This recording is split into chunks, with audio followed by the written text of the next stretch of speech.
There is a place in the hills west of Pittsburgh where, if you know which road to leave and you do not mind the dark, you can walk into an abandoned mine and put your hand on a wall of coal. The seam is a little over 2 meters thick, tall enough that you could stand next to it and not quite touch the top, and wide enough that, if you laid your palm flat against the middle of it, you could spread your fingers without running out of black stone.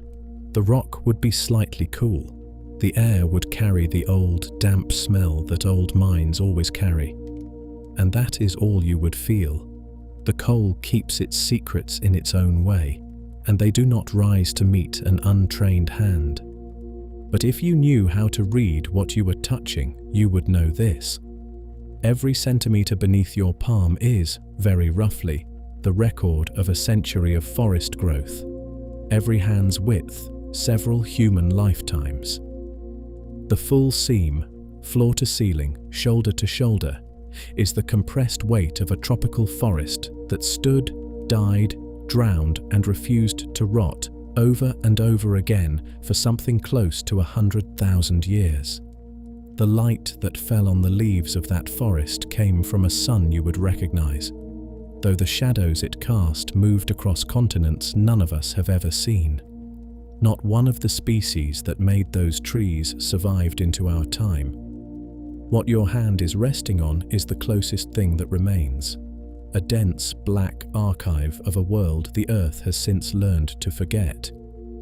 If a lamp is lit anywhere in that mine, the electricity running it has probably traveled through a few hundred kilometers of wire from a coal-fired station somewhere to the east, which means that the light falling faintly across the wall, across your hand, across the 300-million-year-old seam, is, in a real and fairly literal sense, sunlight from a Carboniferous afternoon, released back into the air one lamp at a time. That is the image I would like you to carry with you while we begin. The Carboniferous is a period of 60 million years in Earth's history, beginning roughly 359 million years ago and ending about 299. It is older than the first dinosaurs by some 70 million years. It is older than the first mammals by about the same. There are no flowering plants in it yet, and will not be for another 150 million years. No birds in the sky, no grasses underfoot, no whales, no primates, no lizards of the kind we would recognize today. The world has not yet finished inventing most of what a modern walk through a forest would put in front of you. And yet, if you could walk through a Carboniferous forest, you would find yourself surrounded by trees 40 meters high. You would hear what we used to call dragonflies, though they were not quite dragonflies, and I will come back to that, with wingspans longer than your forearm. You would see, moving across the damp ground, millipedes the length of a small car. The air itself would feel different. There was more oxygen in it, possibly as much as 35% against the 21 you are used to. Fire in that atmosphere burned higher and took longer to die out. Your lungs would have done less work for the same amount of effort, and you would, after a few minutes, have felt an unfamiliar lightness behind the eyes. If you walked far enough south, across an ocean that no longer exists, you would eventually reach ice, kilometers of it. A glaciated southern continent the size of modern Africa, carved by flowing ice sheets, while the forests at the equator went on sweating in their perpetual summer. The Carboniferous planet ran 2 climates at the same time, and neither hemisphere had any real way of knowing about the other. 3 things, more than anything else, were being laid down in those 60 million years. The first was coal. Most of the coal that would one day fuel the industrial age, most of what has ever been burned in any furnace by any civilization, was being deposited here in these swamps under the quiet pressure of their own unchurned dead. The second was the amniotic egg, a small, leathery sphere carrying water on its inside instead of its outside, and with it the invention that released vertebrate life from its dependence on ponds and rivers for the rest of Earth's history. Every bird, every reptile, every mammal, Every human being alive today carries the architecture of that egg in its own lineage, passed down, unbroken, from a small lizard-like creature that died inside a hollow tree stump in what is now Nova Scotia, some time before the first dinosaur had been imagined. And the third was the supercontinent. The world was gathering itself during the Carboniferous into a single landmass, Pangaea, with mountain ranges, the scale of the Himalayas rising along its seams, and two hemispheres of continent closing on the equator like the two sides of a slowly shutting book. Most of what we understand about any of this, we understand because rock is patient. And this is the quiet paradox at the center of the period. 60 million years is longer than the entire history of mammals. It is longer than primates have existed. It is longer than the Atlantic Ocean has been open. It is a duration in which whole orders of life appeared, flourished, and vanished without ever coming into a human field of view. And the only reason we can speak about any of it now is that a small fraction of what lived during those 60 million years was buried fast enough, deep enough, and quietly enough for the stone to remember. The hand on the wall at the beginning of this is not only a hand on coal, it is a hand on one of the longest readable pieces of earth we have ever found. But before we walk back into that forest, if you find yourself drawn to these kinds of journeys through deep time, consider subscribing to continue them. And let me know in the comments where you're listening from tonight, your city, your time zone. There is something I like about knowing who is in the room when the lights go down and the record opens. So here is where we begin, not in the mine, and not with the hand on the wall. The mine is the last page of this story, folded into a thin black band beneath our time. We are going to begin instead on a morning far earlier, in a forest that was still standing, somewhere along the equatorial belt of a world that no longer has this shape. The air is warmer than anything we know now. The light falls green through canopies layered in ways that nothing alive has seen since. A trunk rises beside you, taller than a 10-story building, its bark patterned in overlapping diamonds from root to crown. And if you walked up to it and put your hand against it, the way a few moments ago someone put a hand against coal, you would be touching something that looks, from a distance, like a tree. From a distance. What is a tree exactly? It sounds like a silly question, the kind you ask a small child who has just learned the word. A tree is a tree. You know one when you see one. Something tall, woody, branching at the top, rooted at the bottom, with leaves of some kind catching the sun. The oak in the park, the pine on the mountain, the fig in the garden. They belong to different families and grew up in different climates, but none of them would give you a moment's hesitation. You would call all of them trees, and you would be right, and the matter would end there. The things that made the Carboniferous forest look like a forest, however, would not necessarily earn the name. If you were standing beside one on that equatorial morning, the one you were walking toward at the end of the last hour, you would be looking at something that rose, straight and unbranching, for the first 20 or 30 meters of its height. The trunk would be the diameter of a dining table at the base, and it would taper only slightly as it climbed. The surface would be covered in thousands of overlapping leaf cushions, arranged in a perfect diamond grid, each one a small, raised scar where a long, thin leaf had once grown and later abscised. The effect from a distance, the effect that gives these plants their name, is something like the skin of a reptile, scaled, patterned, faintly glossy. Lepidodendron, the scale tree. Somewhere above you, very high up, the trunk would finally fork and fork again and again, dividing into a crown of slender branches that carried at their tips large reproductive cones. There would be no mid-story, no leafy middle canopy, no widespread horizontal branching, no old limbs thick enough to sit on.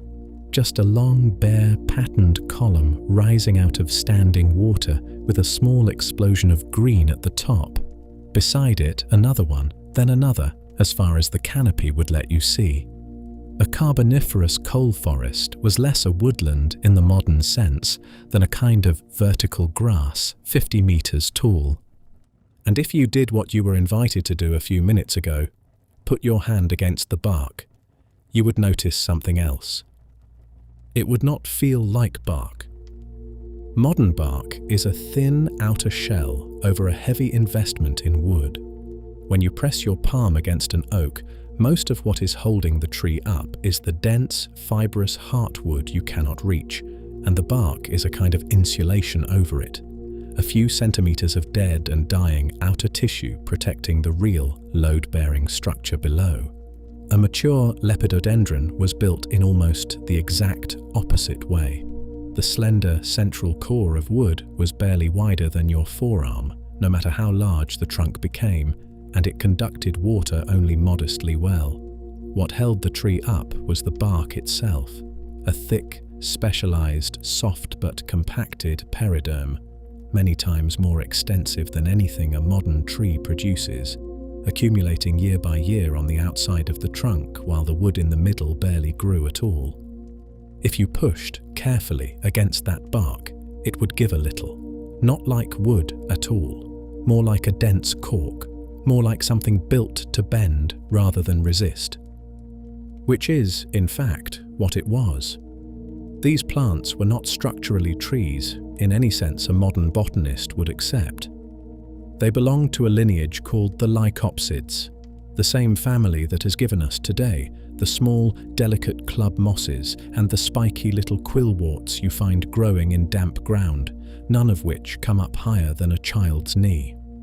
Lepidodendron was a lycopsid that had, for reasons we still do not fully understand, worked out how to grow to the height of a 10-story building using mostly cork and air.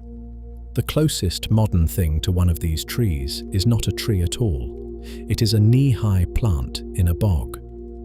The reason this matters, the reason I am lingering on it, is that almost everything that follows in this documentary, the oxygen, the coal, the giant insects, the fires, the buried continents of carbon, depends on these plants behaving in ways that no modern tree behaves. Start with how they died. A mature oak, given reasonable luck, can stand for 4 or 5 centuries. Redwoods outlast small civilizations. Most modern trees put on a new ring of wood every year, and that wood is laid down in a way that continues to support the living tissue above it for as long as the tree can draw water. An oak does not have to choose between growth and survival. It can do both for a very long time. The scale trees could not. Their slender, inefficient wood, supplemented by all that bark, was enough to carry a lepidodendron upward through its growing years, possibly 10, possibly a few dozen, the matter is still debated, but it was not enough to hold one against the weather indefinitely. When a storm moved across a carboniferous swamp, and storms moved across carboniferous swamps often, it toppled them in numbers. Whole stands would come down in an afternoon. And because of the way the plant was built, the falling trunks did not splinter, the way modern wood splinters. They fell, almost whole, into the standing water at their feet, where they had usually just finished making their first, and often only round, of reproductive cones. It is thought that many of these trees lived their entire adult lives, preparing for a single season of sporing, and then quietly collapsed into the swamp that had grown them. There was another thing. The whole forest, at any given time, was producing something closer to young plants than to deep, mature wood. Because the lycopsids grew quickly, sporulated and fell, the standing biomass of a coal forest was mostly recently grown, recently dead, or about to be both.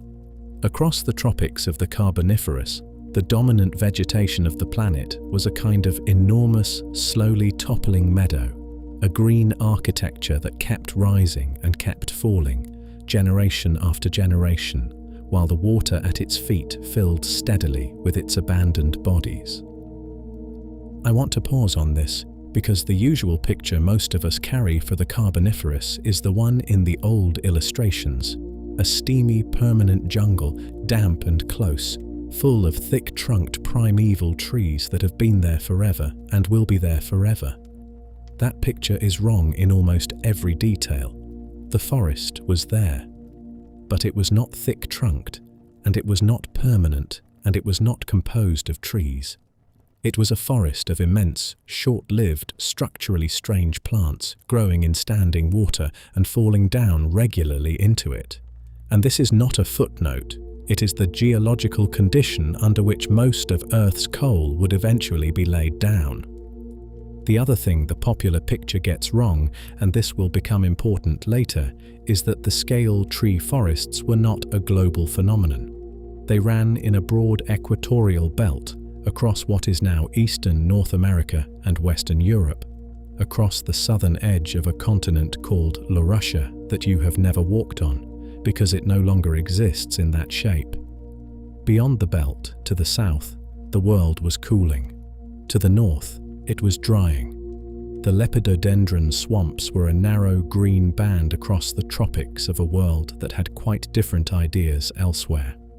When people imagine the Carboniferous as a single hot, humid era, they are imagining one strip of its planet and treating it as the whole. There were other plants in those equatorial belts living alongside the lycopsids, calamites, the giant horsetails, 10 or 12 meters tall, resembling the small horsetails that still grow along roadside ditches today but scaled up beyond any modern proportion. Tree ferns, real and fern-like, opening their fronds in the mid-level canopy that the scale trees did not bother to fill. The early seed plants, Chordatian gymnosperms, the distant woody relatives of modern conifers, standing in the drier patches of higher ground, where the swamp gave way to something closer to forest in the sense we would recognize. It was a layered world, varied in its plant life, far more diverse than a forest of lycopsids alone. But it was dominated in its sheer biomass and in the rooms of damp ground it occupied by trees that were not trees, by plants that built themselves out of cork and water and hope, that grew spectacularly, reproduced once, and fell. And now, finally, the interesting thing. The interesting thing is what happened to them after they fell. If you drop a modern oak into a modern swamp, it does not stay there very long. Fungi get to it. Insects bore into it. Bacteria break it down. The hard wood resists for a while, but the soft tissue is quickly consumed, and within a decade or two, most of the tree's carbon has returned to the atmosphere as carbon dioxide, or been incorporated into the next generation of living things. The swamp does not accumulate unrotted trees, it recycles them. This, it turns out, is not quite what was happening in the Carboniferous. Something about the conditions in those equatorial belts, the constant waterlogging, the tectonic geometry that kept the swamps persistently flooded, the anoxic, oxygen-starved mud at the bottom, kept a significant fraction of the fallen trees from decomposing fully. They were not preserved untouched, as was once thought. Decay did happen. Fungi were present, and recent work has shown that even lignin, the tough biochemical that makes modern wood resistant, was being modified by organisms in the Carboniferous swamps much as it is today. The old story, the one you may remember hearing, that the trees did not rot because the fungi that could digest their wood had not yet evolved, has not survived close inspection over the last decade. It was a tidy story, and like a lot of tidy stories, it turned out to be too clean. What actually happened was stranger, and the next hour will be spent unfolding it properly. For now, it is enough to say that the combination of these peculiar plants, these peculiar swamps, and a planet beginning to assemble itself into a single landmass, produced conditions in which an extraordinary amount of carbon went into the mud and did not come out again. Year after year, century after century, for tens of millions of years. The forests grew, the forests fell. The forests did not, in any full sense, return. A great deal of them simply stayed where they lay, crushed under the weight of the next generation to collapse on top of them. And what stayed is what we are burning now. The lepidodendron that fell in front of you a few moments ago, the one you watched go down into the water as the canopy rustled and the sunlight shifted. It is, in a real sense, already on its way to becoming coal. It has just started. The journey will take the rest of the Carboniferous and a great deal of the Permian that follows. It will involve pressures you and I do not have any intuition for, and temperatures that rise slowly as more and more material accumulates above it. It will begin as peat, the soft, dark, partly decayed plant matter that still forms in bogs today. It will become lignite, then bituminous coal, then, in some places, anthracite, the hard, bright, high-carbon coal that fuels heavy industry. But before any of that happens, it needs one thing to be true of the world around it. It needs the forest above it to keep falling. And so it does. Here is a number worth sitting with for a moment. Somewhere around 90% of the coal that human beings have ever mined, anywhere on Earth, across every civilization that has built a furnace and fed it, came from a single geological period. That period is the one we are inside of right now. Most of what the industrial age has burned, most of what powered the trains and the mills and the cities of the 19th century, most of what still glows in the grates of power stations that light the rooms we are listening in tonight, was laid down in the swamps of the Carboniferous and has not been matched in quantity or concentration by any other window in the history of the planet. There have been other coal-forming eras. There was coal in the Permian that followed, coal in the Cretaceous when the dinosaurs walked over it, coal in the Cenozoic swamps of more recent times, but none of them came close. The Carboniferous made more coal than every other era in Earth's history put together, and made it in the span of a few tens of millions of years, and then more or less stopped. That fact is one of the strangest in the geological record, and for a long time, scientists thought they had a clean answer for it. The answer they had went something like this. When a plant dies today, the tough chemical that made its wood stand up, lignin, a dense, irregular polymer that a great deal of what we call hardwood is actually made of, gets eaten. There are fungi in every temperate forest on Earth right now that specialize in digesting it. They produce enzymes called peroxidases, the kind of enzymes a chemist would recognize as formidable, and they break lignin apart over the course of months or years and return its carbon to the wider world. These fungi are called white rot fungi, and without them, the modern forest floor would look very different. The old wood would not disappear. It would simply accumulate, year over year, until the forest was walking on its own, unrotted dead. The old story about the Carboniferous was that this is, more or less, exactly what had happened. The plants of the coal forests had invented lignin and were producing it in enormous quantities, and the fungi that could digest lignin had not yet evolved. There was a temporal gap, a mismatch, a window of tens of millions of years during which trees could make lignin and nothing could undo it. In that window, the argument went, the dead trees simply piled up, generation after generation, swamp after swamp, until the weight of what was accumulating drove the older material down into the earth, pressed it flat, cooked it gently with its own burial, and turned it slowly into coal. It was a beautiful explanation. It connected a biochemical innovation to a global atmospheric consequence. It made sense of why coal production reached such a peak in this one narrow stretch of time and then fell away again afterward. Once the fungi caught up, the story went, the buffet closed, and Earth would never again accumulate that much dead plant matter. It had the pleasing shape of a causal story, an evolutionary arms race briefly out of balance, and the geological record preserving the exact moment of the mismatch. Generations of geology textbooks taught it. It was the kind of explanation you remember for years after you have forgotten almost everything else about a lecture. And for about the last decade, it has been coming apart. The trouble began, as it often does in this sort of science, with people who were not trying to overturn anything. They were trying to date something. Specifically, they were trying to work out, from the molecular clocks of modern fungal lineages, when the white rot ancestors of today's wood-decomposing fungi had actually evolved.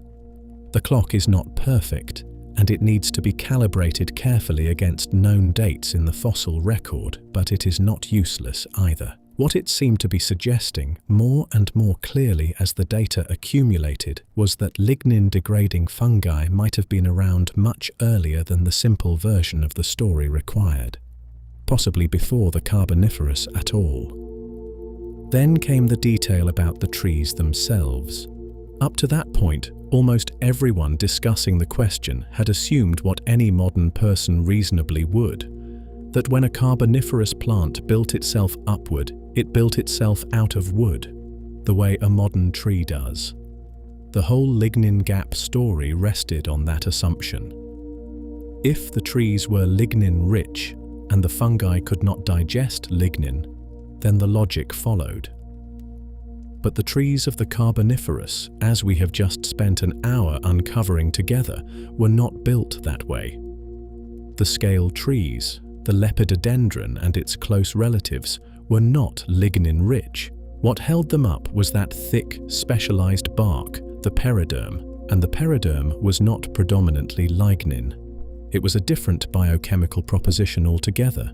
In fact, the paleobotanists, looking carefully at the Carboniferous coal seams, began to realize that a very large fraction of the material that ended up in those seams came from the unlignified bark of these unusual plants, not from wood in the modern sense at all. Which meant that even if lignin had been entirely indigestible, and it increasingly looked as though it had not been, the story could not carry the weight that had been put on it. Most of what was piling up in the swamps was not the thing the old explanation said was piling up. And then, steadily, the fossil evidence for Carboniferous decay began to turn up. Pieces of wood with the telltale cellular damage of fungal attack, specimens that showed the unmistakable patterns of white rot degradation, millions of years before white rot was supposed to have existed. It was not everywhere, it was not overwhelming, but it was present across a range of Carboniferous localities, and it should not have been if the simple story was right. In 2016, a paper came out that put the case together plainly. It was by Matthew Nelson, William DiMichele, Shanann Peters, and Kevin Boyce, and it was published in the Proceedings of the National Academy of Sciences. It was titled, with a certain quiet bluntness, "Delayed fungal evolution did not cause the Paleozoic peak in coal production." The paper did not claim that the fungal story had never been reasonable, only that the accumulated evidence no longer supported it. Phylogenomic data suggested the fungi were probably there. The trees were mostly not lignin-dominated. Decay was visible in the fossil wood, and the pattern of coal deposition through time, examined carefully across the whole Carboniferous, did not match what the evolutionary lag hypothesis would have predicted. Something else had to be doing the work. That something else, the paper suggested, was the world itself. Think about what was actually happening to the planet during the Carboniferous, beyond the forests. Two enormous continents were drifting toward each other. Laurussia in the north and Gondwana in the south were closing on what had been the Arctic Ocean between them, and the equatorial region where they were beginning to meet was being warped into a vast, flat, wet lowland. Mountains were rising along the inner suture where the two land masses pressed against each other, and the rain shed by those mountains ran off across hundreds of thousands of square kilometers of poorly drained alluvial plains. Climate, at that latitude, stayed consistently humid. The drainage was sluggish. The water table sat high, often right at or above the surface, and because the topography was so flat and the rainfall so persistent, huge areas remained saturated for geologically meaningful stretches of time. Saturated mud is anoxic. It has almost no dissolved oxygen in it, because nothing in it is moving enough to draw oxygen down from the surface. And anoxic mud is a hostile environment for most of the organisms that decompose dead plants, fungi included. It is not that they could not exist there. It is that they could not work there efficiently. The rate of decay slowed to a crawl. Material that fell into the swamp and sank below the waterline stopped being processed at anything like the speed it would be processed on a well-drained forest floor. This is the key. Not the absence of fungi, not the novelty of lignin. The sheer geometry of a tropical continent caught in the final stages of being welded to its southern counterpart, holding water across enormous flat lowlands for tens of millions of years, producing conditions under which dead plant matter could not be decomposed quickly enough to keep up with the next generation of growth. The current explanation is, in other words, not biochemical. It is tectonic. The coal of the Carboniferous is the coal of Pangaea's assembly, as much as it is the coal of Lepidodendron's reproductive strategy. It took a specific continental configuration in a specific climatic belt for a specific length of time to produce that kind of carbon accumulation. When the configuration changed, when the swamps dried, when the continents finished their collision, when the equatorial belts of perpetual rainfall moved or dwindled, the coal-making stopped. Not because the fungi had finally evolved, because the planet had moved on from the geography that made such coal possible in the first place. It is worth pausing here and admitting something openly. The new explanation is cleaner than the old one, and I find it more persuasive, but it may not be the final word. That is the nature of this work, a hypothesis that held for decades, that was taught in every introductory textbook, that appeared in nearly every popular account of the Carboniferous, including very likely in things you read or watched before you came to this, has been substantially rewritten in the last 10 years. Another 10 years may rewrite it again. The Nelson paper did not close the question.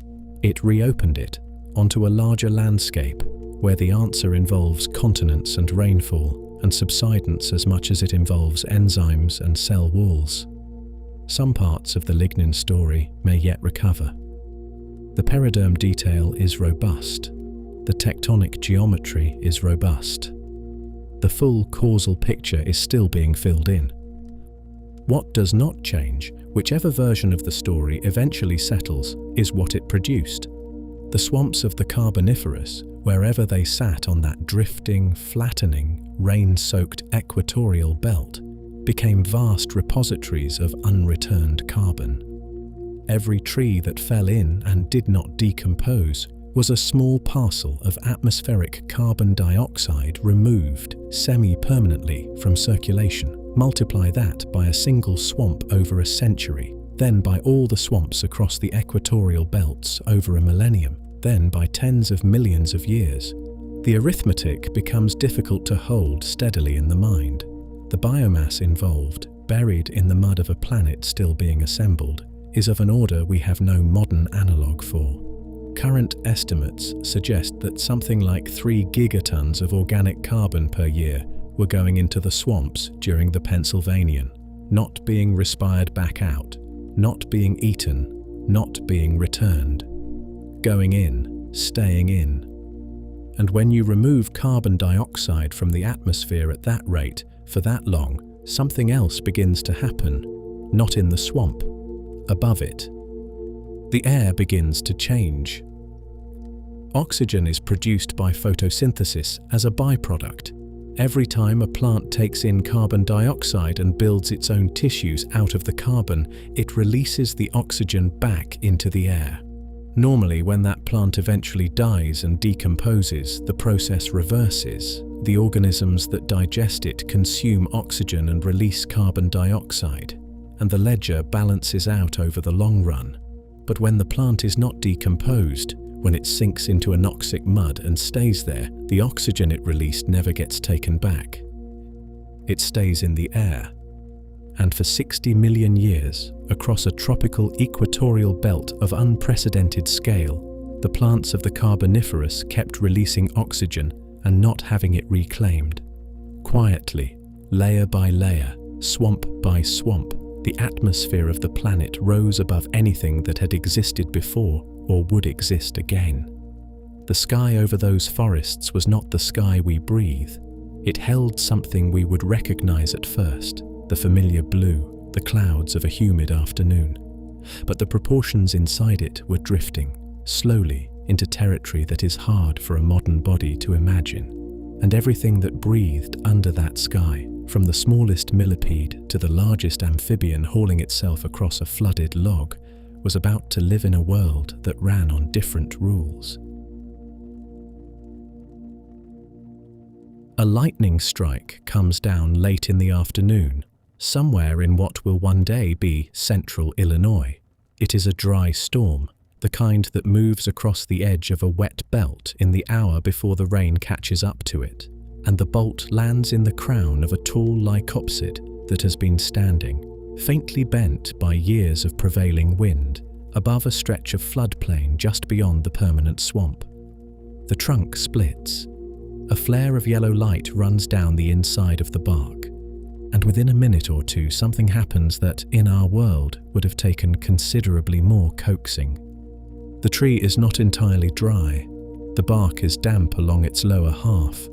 The leaves that have fallen around its base in the last season are still supple enough that, in a modern forest, they would be reluctant to catch. But this forest is not standing in a modern atmosphere. The oxygen in the air above this afternoon's storm is somewhere between 30 and 35% by volume, compared with the 21% that we breathe. And that difference does not merely make fire easier. It makes fire behave as though it were a different phenomenon entirely. A small flame finds purchase on a strip of split bark. In our world, a flame like that would flicker once or twice against the damp, lose its heat, and fail. Here, it grows. Fed by air that carries half again more oxygen than it should, it climbs the inside of the trunk with a steadiness that looks almost intentional. The leaves on the ground catch, not reluctantly but readily, and within a quarter of an hour the flame has moved from a single tree to a cluster of 3, and from that cluster to the edge of the standing stand, and from the standing stand outward across the floodplain. The fire that results is not larger than a modern wildfire, at least not by the time it has travelled a few hundred meters, but it burns hotter, it consumes wetter material, it reaches into tissues, bark, green wood, waterlogged litter, that would, in our atmosphere, refuse to burn at all. And when the rain finally moves through the area a few hours later, the fire does not go out cleanly. Smouldering cores survive the shower and reignite when the air dries again. The landscape will carry the signature of that single afternoon for weeks, in the form of charred lycopsid trunks standing at intervals across a blackened floodplain, silent as chimneys, cooling slowly in a sky that still has too much oxygen in it to make any of this a comfortable condition. This kind of afternoon happened often during the Carboniferous, more often than in any geological period that had come before it, and more often than in most of the periods that would follow. We are only just starting to reconstruct how often and how intense these fires were. The evidence comes from charcoal, specifically from the glassy, black, remarkably preserved fragments of burnt plant tissue that show up in Carboniferous sediments in proportions that do not appear in the same quantities in the layers immediately before or immediately after. Geologists who study these fragments have a name for them, inertinite, and they have a method for counting them relative to the total organic material in a given deposit. And the numbers they return for the Carboniferous are striking. In modern peat, which forms in roughly 21% oxygen, charcoal makes up on average something close to 4 or 5% of the preserved organic matter. In Carboniferous coals, in some horizons, that figure climbs to 50%, in a few exceptional layers, past 70%. The only sensible reading of that pattern is that fire was not an occasional visitor to the Carboniferous forest. It was, for millions of years at a time, a structural feature of how the world worked. Why the oxygen had climbed so high is a story we have been building for 2 chapters now, and the pieces fit together cleanly once you lay them out. The forests were growing quickly, drawing carbon dioxide out of the atmosphere and converting it, through photosynthesis, into their own tissues, releasing oxygen as a byproduct. Normally, when those tissues decomposed after the plant's death, the decomposer organisms would consume oxygen and return carbon dioxide to the air, and the ledger would balance across the long term. But the Carboniferous swamps had interrupted the balance. An enormous amount of plant material was being buried without being decomposed, and the oxygen those plants had released while they were alive was not being taken back. It simply stayed in the atmosphere, accumulating over geological time, until the air above the forests held proportions of oxygen that Earth had never previously supported and would not support again. The consequence, in the short term, was fire. A great deal of it, almost everywhere that had enough plant material on the ground to burn and enough lightning to start things going. But the consequence in the longer term was something different and quieter, and it took scientists a while to work out just how significant it was. The feedback between oxygen and fire turns out to have a kind of natural ceiling, and the ceiling matters. If the oxygen in the atmosphere rises much above 35%, if it climbs into the upper 30s or, hypothetically, into the low 40s, fires become so easy to start and so difficult to extinguish that they begin to consume even the living, well-watered vegetation they would otherwise spare. Rainforests burn. Wetlands burn. The entire standing fuel supply on the continents starts to run down faster than it can be replenished. And once the fuel runs down, there are fewer plants photosynthesizing, less oxygen being produced, and the atmosphere self-regulates toward a lower concentration. The ceiling, in other words, is enforced by the fires themselves. The Carboniferous seems to have brushed against that ceiling but not broken through it, which is one of the reasons the period lasted as long as it did and produced as much coal as it did. The fires were intense, they were widespread, but the forests, on the whole, kept up. I want to be careful here because this part of the science is genuinely live. The exact level of Carboniferous oxygen is modelled, not directly measured. The best-known model, built by Robert Berner and subsequently refined by several groups, gives a peak in the low to mid-30s. Other models, using slightly different assumptions about carbon burial rates or weathering feedbacks, come in somewhat more conservatively, closer to 30%. All of them agree that the Carboniferous and Permian together represent the highest sustained oxygen levels of the last 500 million years. None of them dispute that fire was more prevalent during this period than during most others.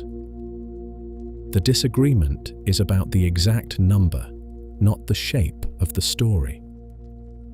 If you asked a working geochemist today to bet on a figure, they would likely hedge, somewhere between 30 and 35, with a confidence interval that shifts depending on which proxy you emphasize.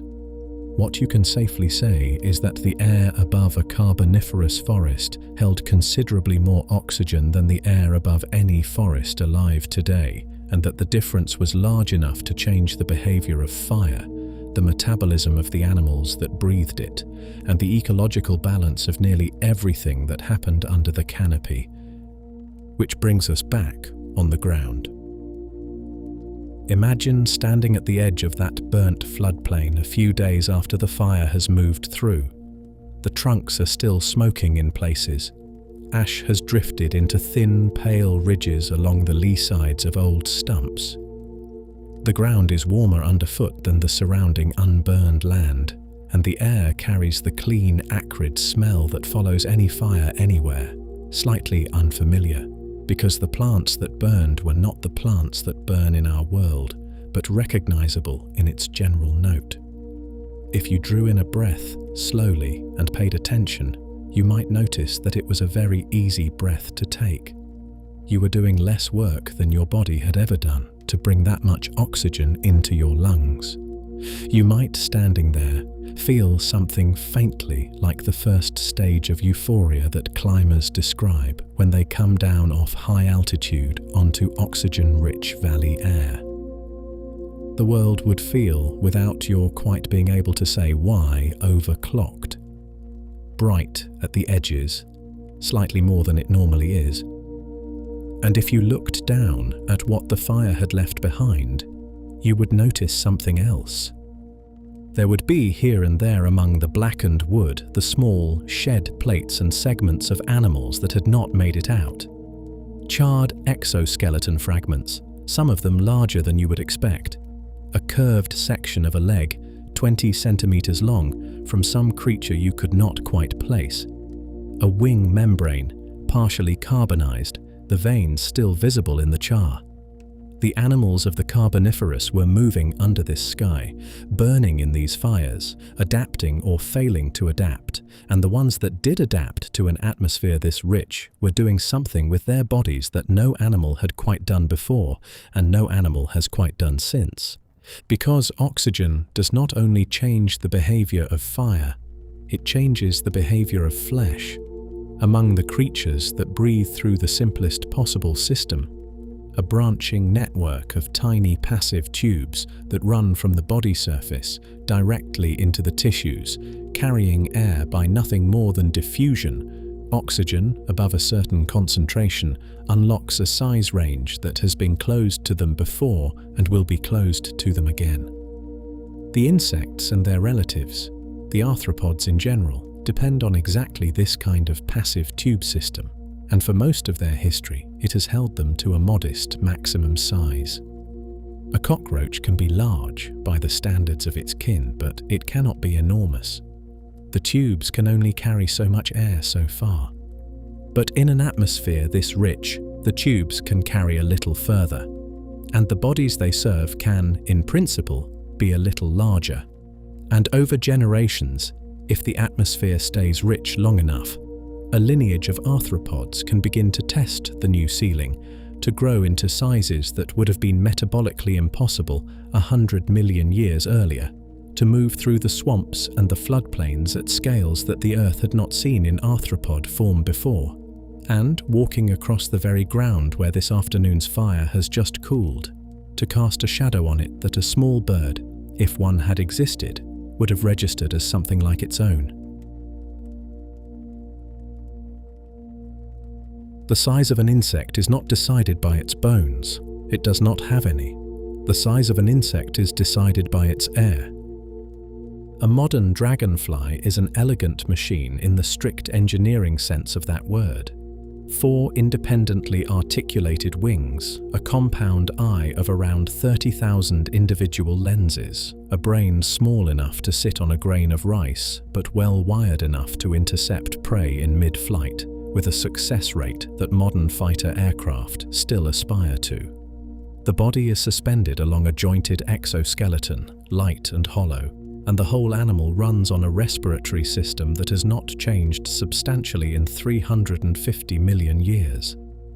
Air enters through a row of small openings along the sides of the abdomen, called spiracles.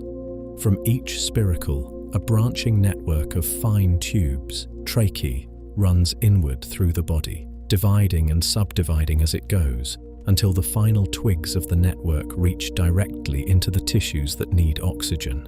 There are no lungs. There is no blood circulation doing the work of oxygen delivery, the way it does in a vertebrate. The oxygen simply diffuses through the tubes, drawn along by the gradient between the richer air outside and the depleted air deep inside, and reaches every working cell of the insect by passive flow. It is a beautifully efficient system at small scales. It becomes a problem at large ones. The difficulty is geometric and it is the kind of difficulty that no evolutionary innovation can outrun without raising the concentration of oxygen in the air itself. The deeper a tissue sits inside an animal's body, the further an oxygen molecule has to travel down the tracheal network to reach it, and passive diffusion becomes less effective with distance. If you try to scale an insect up, make it twice as long, twice as wide, twice as deep, you do not merely double the distance the oxygen has to cover. You raise the volume of working tissue much faster than the tracheal system can keep up with. Past a certain size, the cells at the core of the body begin to suffocate. The animal either cannot metabolize fast enough to sustain its own mass, or cannot develop past a certain life stage at all. For the last several hundred million years of evolution, that ceiling has held the largest flying insects to wingspans of about 15 centimeters, and the largest terrestrial arthropods to body lengths of roughly 30.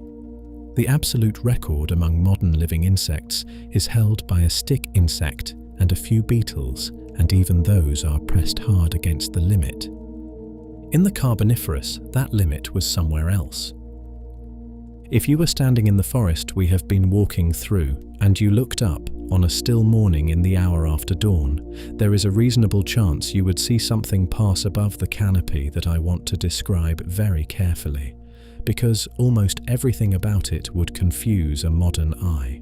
Its body would be slender and long, perhaps 30 centimeters from head to tail. 4 wings, 2 pairs, held out horizontally and working independently, the way a dragonfly's work today. But the wings would not be dragonfly-sized. The full span, tip to tip, would be close to 70 centimeters, almost a meter of wing, carrying a thorax the size of a large songbird's body, and a long, thin abdomen trailing behind. If you have held a sparrowhawk in your hands, you know, roughly the shape of the thing. If you have not, imagine a hawk-sized creature with the anatomy of an insect and the sound of one. Because the sound, I think, is what I would remember most. A modern dragonfly, flying close to your head, produces a soft buzz, a dry, papery rustle that you register without quite separating it from the rest of the background. The flight muscles are moving the wings roughly 40 times a second, give or take, and at that frequency and that size, the air barely registers what is happening. A meganeura, this is its name from the Greek for large nerve, after the prominent veins in its wings, would have operated at a much lower wing beat frequency because its wings were larger and slower, and the sound produced would have been correspondingly lower, something closer to a slow, heavy whir, a pulse, the kind of sound that carries. And the forest it was passing over would have been unusually quiet, in a way that is surprisingly hard to feel until you think about it. There were no birds in the Carboniferous. There would not be for another 170 million years. There were no singing amphibians in the modern sense, no frogs in the sense we know frogs, and certainly no mammals making any of the sounds mammals are known for. There was wind in the canopy, water moving in the channels, the occasional thump of a lycopsid trunk coming down somewhere in the middle distance. There was the dry rasp of arthropod legs on bark and leaf, but there was no soundtrack. The ambient acoustic environment of a Carboniferous forest was much emptier than any forest we have ever entered. Which means that a meganeura passing overhead in the stillness of a morning, producing that slow, low, pulsing beat, would have been one of the largest sounds in the sky. Not one of many, one of the largest. A flying insect of a kind that had just figured out how to be as big as a hawk in a world that had not yet figured out how to be as loud as a robin. On the ground, meanwhile, another lineage was experimenting with the same atmospheric opportunity and taking it further. The creature I am about to describe is the largest land-dwelling arthropod known to have lived at any point in the history of this planet, and for well over a century we have been trying to work out what, precisely, it was. It is called Arthropleura, from the Greek for jointed rib, and until relatively recently, almost everything about its anatomy was a matter of more or less educated guessing. The first fragments were found in Germany in 1849 during the construction of a railway. They were sections of a segmented, flattened, plate-like exoskeleton, clearly belonging to some kind of millipede relative but far too large to match anything living. Over the next century and a half, more fragments turned up across Europe and North America, most of them partial, most of them molted skins rather than whole bodies, and most of them tantalizingly short of the diagnostic features that would have settled the basic taxonomy. Every few decades, someone would propose a new reconstruction.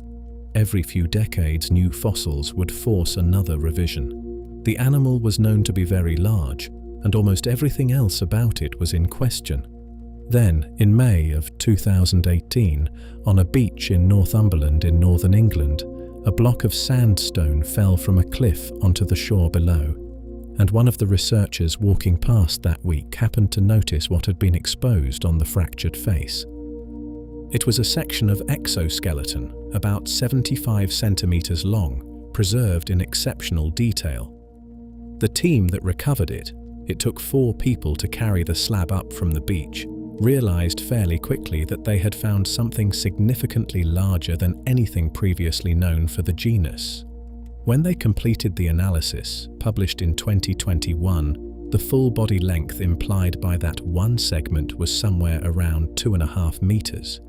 The weight, by reasonable estimate, around 50 kilograms, roughly the size and mass of a large dog, arranged in the body plan of a millipede.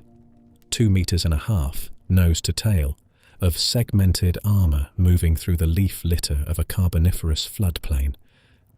That was not the end of it. 3 years later, in October 2024, an entirely different line of evidence arrived from a museum drawer in France. The Autumn Museum in central France holds a collection of siderite nodules that were originally pulled out of a coal mine in the 1970s at a site called Monceau-les-Mines. The nodules preserve the fine anatomy of Carboniferous animals with unusual fidelity because the mineral surrounding them solidified fast and locked the soft tissue outlines in place before decomposition could blur them. Some of the nodules contained small Arthropod specimens, juveniles, no longer than your palm. And 2 of those specimens, after being scanned with a combination of micro-CT imaging and synchrotron radiation, finally revealed something that had eluded the entire history of the study of this animal. They revealed the head. No adult Arthropod head had ever been found in all the specimens recovered since 1849. What the juveniles showed, for the first time, was a head with an unexpected mix of anatomical features. The body, as everyone had long assumed, belonged on the millipede side of the family. 2 pairs of legs per body segment, a slow walking gait, the whole architecture of a detritivore working its way through leaf litter. But the head was different. The head had features that looked distinctly like those of early centipedes, a different major lineage of arthropods, long held to be only distantly related.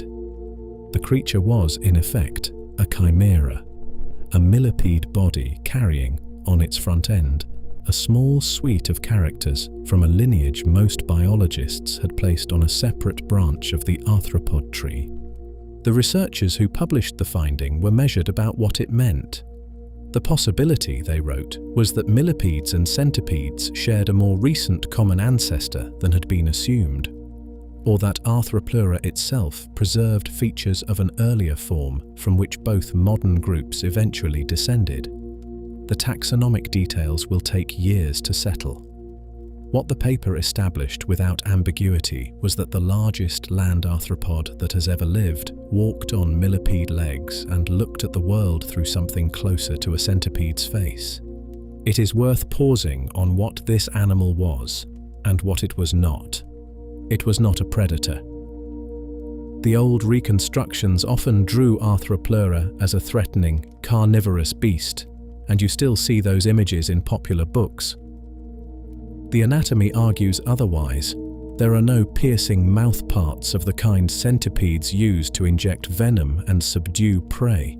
There are no forcipules, the fanged modified first legs that make modern centipedes such efficient hunters. The mouthparts look designed for grinding, for processing the tough, fibrous plant matter of the forest floor. In the words of one of the researchers on the 2024 paper, Arthropod was, in effect, the cow of the Carboniferous, a 2-meter, 50-kilo armored herbivore moving slowly across the leaf litter, eating fallen fern fronds and lycopsid leaf cushions and whatever decaying plant tissue the fires and the floods had left in its path. And it was not, it now turns out, a creature restricted to the deep swamp. For a long time, the reconstructions imagined Arthropod as a swamp dweller, moving through the standing water of the coal forests in the company of giant griffin flies and smaller tetrapods. The newer specimens, and especially the Howick Bay fossil with its well-preserved sedimentary context, suggest instead that the animal preferred more open country, sparsely wooded floodplains, stream banks, coastal flats, the kind of environment where the forest thinned and a large herbivore could move without constantly negotiating a forest of vertical trunks, which makes a certain amount of sense if you think about it.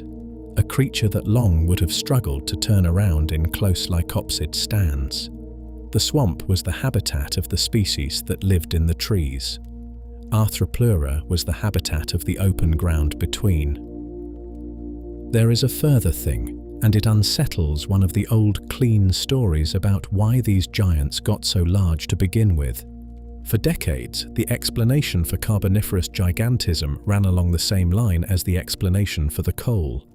High oxygen, single cause. The tracheal system, freed of its usual constraint by an atmosphere holding 30 or more % oxygen, allowed these bodies to reach sizes impossible in ordinary air. The story was tidy, and the correlation was real. The giant arthropods and the oxygen peak did overlap in time, at least broadly. But when the Howick Bay specimen was dated precisely, it turned out to come from a layer corresponding to an atmospheric oxygen concentration of only around 23%. Not much higher than today, certainly nothing like the peak. And yet the animal that left that exoskeleton was already near its maximum known size. Arthropod, it emerges, was reaching giant proportions before the oxygen climbed to its highest values, and was persisting into periods when the oxygen was already falling back down. The correlation, looked at carefully, loosens. Which means that oxygen, as powerful a factor as it clearly was not the whole story. The modern reading is more careful. High oxygen certainly widened the ceiling for arthropod size. It helped. But the actual sizes reached depended on other factors as well. The abundance of plant material to eat, the near-total absence of vertebrate predators large enough to hunt these animals, the millions of years of stable ecological conditions that allowed slow-growing, long-lived lineages to explore the top of the envelope. Arthropod had all of these.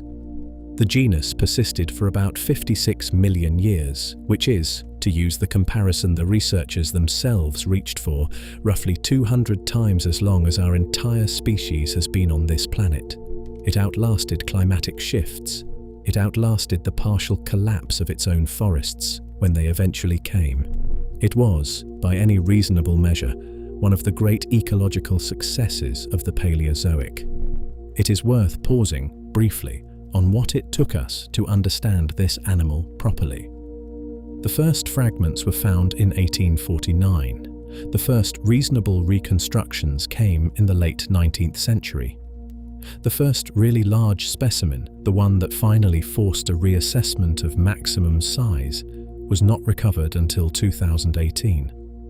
The first complete head, in a genus that had been under active study for 170-odd years, arrived in 2024, and only because of imaging technologies that had not existed in any practical form a decade earlier.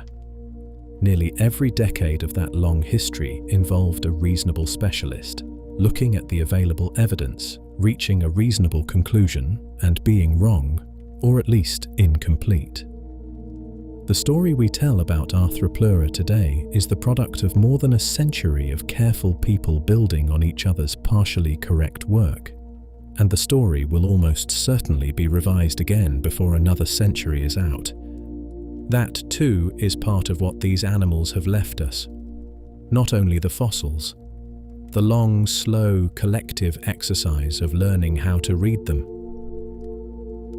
Somewhere on the floodplain, while the meganeura passes overhead and the arthropod moves through the leaf litter of the burned ground, a much smaller creature is also walking.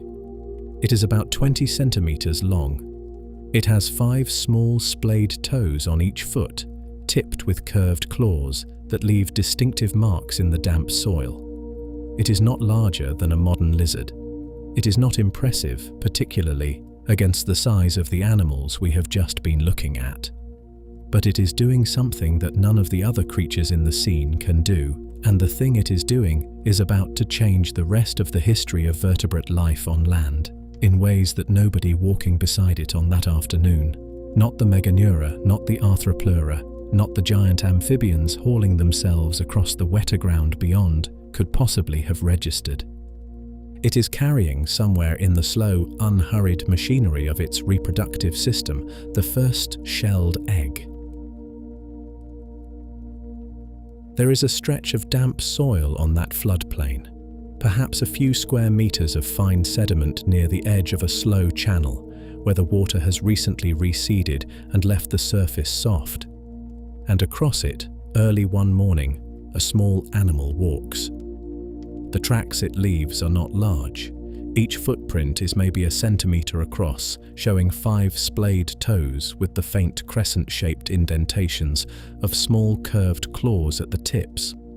They cross the soft ground in a zigzagging line, paired left and right, with a distinct gait, the weight shifting from one diagonal to the other in the steady, unhurried walk of an animal that is not pursued and not pursuing. There is no tail drag between the prints. The animal is carrying its body off the ground properly, in the way that a modern lizard carries its body off the ground. It passes from the muddy edge up onto drier footing, and it moves out of view. By afternoon, the sun has lifted some of the moisture out of the soil. By evening, a skin of drier sediment has formed over the prints, and by the next morning, a fresh layer of silt has been deposited across the top of the tracks by a brief overnight flood. The soil is slowly reshaped by the living floodplain. But those particular prints are locked in, sealed beneath the new layer, and they will remain in that same configuration, claw marks, toe positions, stride length, for the next 355 million years. In the usual clean version of the story, the trackmaker we have just watched should not yet exist. For almost the entire modern history of paleontology, the standard account of this moment went something like this. The vertebrates that had crawled out of the water in the late Devonian were amphibian-grade tetrapods, tied to wet environments for their reproduction, laying unprotected eggs that had to stay in water to survive. For millions of years after the transition to land, that was the limit of what a backboned animal could do. It could live on land as an adult, but it had to return to water to reproduce, the way a modern frog still does. The lineage that would eventually escape that dependence, that would evolve the shelled, self-contained, water-carrying egg, and with it the independence from standing water that every modern reptile, bird, and mammal enjoys, was, for a long time, thought to have emerged only in the middle of the Carboniferous. Somewhere around 320 million years ago, give or take. The first clear body fossil of such a creature to this day was found in the hollow interior of a fossil tree stump on a beach in eastern Canada in the middle of the 19th century. The beach is called Joggins. It runs along the coast of the Bay of Fundy in Nova Scotia, and it is one of those places where the Earth, every 6 hours, does some of the work that would otherwise take a geologist a lifetime. The tides on the Bay of Fundy are among the largest on the planet, 15 meters of vertical range at the biggest spring tides, twice a day, every day. When the tide comes in, it slams against the cliffs that rise along the shore. When it goes out, it leaves behind a newly exposed face, scoured clean of the previous day's debris, with whatever the cliff has eroded overnight lying on the beach or embedded in the freshly cut sandstone. The cliffs at Joggins are about 315 million years old, and they contain the preserved remains of an entire Carboniferous coastal plain, including standing fossil trees, still rooted in the position in which they grew, still upright in the rock, 3 centuries of human observation, and still yielding fossils that nobody has seen before. In the summer of 1852, a Scottish geologist named Charles Lyell arrived at Joggins for his second visit to the site. He was in his mid-50s, and he was the most influential geologist alive. His book, Principles of Geology, first published 2 decades earlier, had argued that the Earth was vastly older than the prevailing view allowed, and that the landscapes and life forms we see today were the result of slow, uniform processes operating over immense spans of time. An argument that a young man named Charles Darwin had read carefully while sailing around the world on the Beagle, and which was then slowly doing its quiet work in the background of Darwin's thinking. Lyell was not at Joggins alone. He was accompanied by a younger Canadian geologist named John William Dawson, a Nova Scotian who had been studying the cliffs in detail since his first visit with Lyell 10 years earlier. Dawson knew the site intimately. He knew which strata had yielded plant fossils, which had produced shells, and, most importantly, he knew which of the fossil tree stumps preserved in the cliff had been hollow. The detail of the hollow stumps is worth dwelling on, because it is the whole reason the discovery that followed was possible at all. Some of the lycopsid trees preserved in the Joggins cliffs had, at the time of their burial, been already dead. Their outer bark, that thick, rigid periderm we have been talking about, was tough and resistant to decay, and it held its shape long after the softer tissues inside had rotted away. The trunks stood upright as hollow cylinders, with a rigid outer wall and a completely empty interior, rooted in the ancient soil of the coastal plain. And when floods came through, which they did regularly during the rainy seasons of the Carboniferous, the flowing water would sometimes pour sediment and organic debris into the open tops of these standing, dead, hollow stumps. Animals caught by the flood, or seeking shelter in the stumps and unable to climb back out, would sometimes be buried alive inside them, along with leaves, twigs, and other forest floor material. The stumps, full of their contents, were then themselves buried by the next layer of sediment, and the whole structure was preserved, the rigid bark, the sediment filling the interior, and the bones of whatever had gone in with it, for 315 million years. Lyell and Dawson found their way into one of these stumps in 1852, and inside it they found tetrapod fossils, bones, the remains of small animals that had in their last hours taken shelter in a hollow tree and failed to get out. The bones were unlike the amphibian remains that had been found elsewhere on the site. The skull, in particular, was different.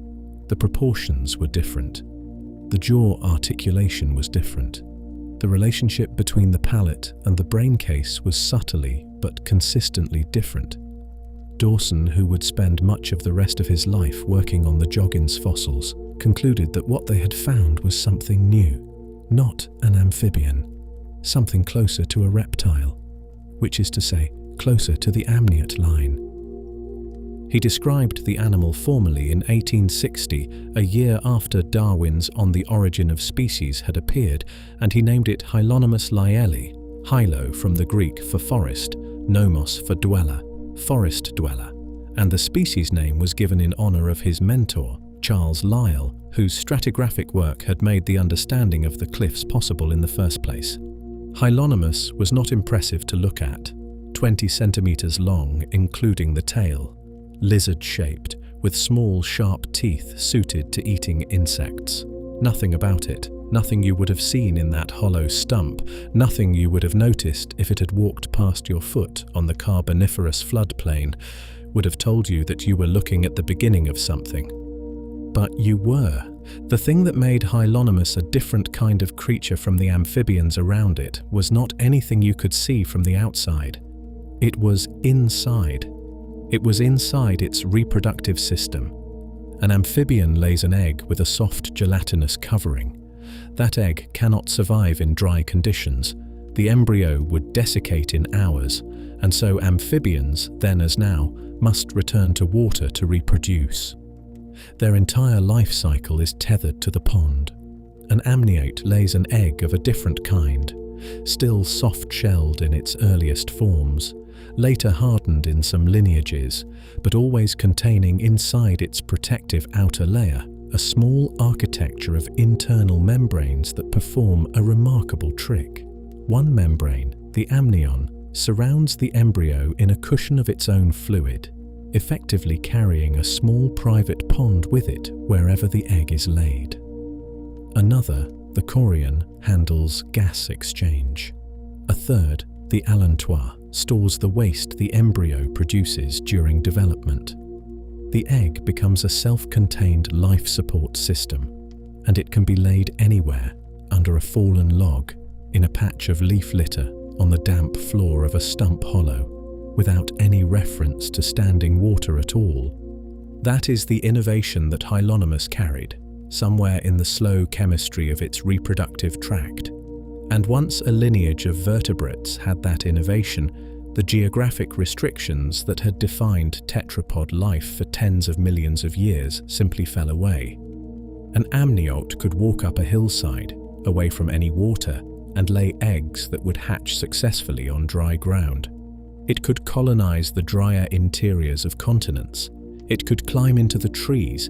It could, eventually, although none of this was visible yet, spread across deserts, cross mountain ranges, fly, swim, return to the sea in specialized lineages, and ultimately produce every backboned animal that walks, flies, or burrows on land today. The architecture of that egg has not changed much in 315 million years. If you have ever held a chicken's egg, you almost certainly have. You have held the direct structural descendant of what Hylonomus was carrying. The outer shell of a modern bird's egg is harder, mineralized with calcium carbonate in ways the early amniote egg was not, but the internal arrangement is the same. Amnion, chorion, allantois, yolk sac, a private pond for the embryo. The same four-membrane system that a small lizard-shaped creature laid 315 million years ago in the leaf litter of a Carboniferous floodplain, and that every bird on your street is still using. There was another animal at Joggins, incidentally. Dawson found it later in the same formation, and the finding would turn out to matter nearly as much as Hylonomus itself, although it took several more decades for the science to catch up to what it meant. The other animal was called Archaeothyris. It was larger than Hylonomus, about 50 centimeters from head to tail, with noticeably stronger jaws and a pair of enlarged canine-like teeth that suggested it was a carnivore rather than an insectivore. From the outside, it might have looked vaguely similar. A lizard-shaped body, 4 splayed legs, scaly skin. But in the skull, the critical detail was present. There was an opening on each side, behind the eye socket, in a specific position. A single opening. One. That single opening, the temporal fenestra in the anatomical jargon, is the diagnostic feature of a lineage called the synapsids. And the synapsids, branching off from the early amniote stock almost as soon as the amniotes themselves had diverged from their amphibian-grade ancestors, are the lineage that would eventually, after 250 million years of gradual refinement through a series of intermediate forms most people have never heard of, produce the mammals. Every mammal alive today, every mouse, every whale, every bat, every elephant, every dog, every human being, traces its ancestry back in an unbroken line to that skull with its single temporal fenestra. To Archaeopteryx, or something very much like it, walking around the same Carboniferous swamp where Hylonomus was walking, crossing the same damp ground, very possibly eating smaller amniotes of the Hylonomus type when it got the chance. Two branches diverging in the Joggins forest, one going to everything we now call reptile and bird, the other going to everything we now call mammal, both laying the same kind of egg, both already committed to a life independent of water, both in their own unassuming small-bodied ways about to colonize the rest of the planet. This is, more or less, where the conventional story of early amniotic evolution has rested for almost 170 years. Joggins as the origin site. The mid-Carboniferous, about 318 to 315 million years ago, as the approximate time of the first confirmed amniotes. Hylonomus as the first one we can see clearly in the rock. Archaeopteryx a few million years later as the first clear synapsid. A tidy origin story, carefully built up by careful people over many generations, with each new find fitting broadly into the frame that Dawson had sketched out in the 19th century. It is a good story. It is also, it turns out, incomplete. A slab of sandstone that came out of a site in southeastern Australia and which was examined in detail only in the last few years carries evidence that pushes the amniotic story much further back than Joggins, tens of millions of years further back into a period when the conventional account had not yet even allowed amniotes to exist. And the walking creature whose tracks we watched at the opening of this chapter is, very likely, not a Joggins amniote at all. It is, very likely, a much older one, a record of an animal that the fossil record was not supposed to contain, walking across a floodplain on a continent on the wrong hemisphere, at a time when the first amniote was supposed to be still 20 million years in the future.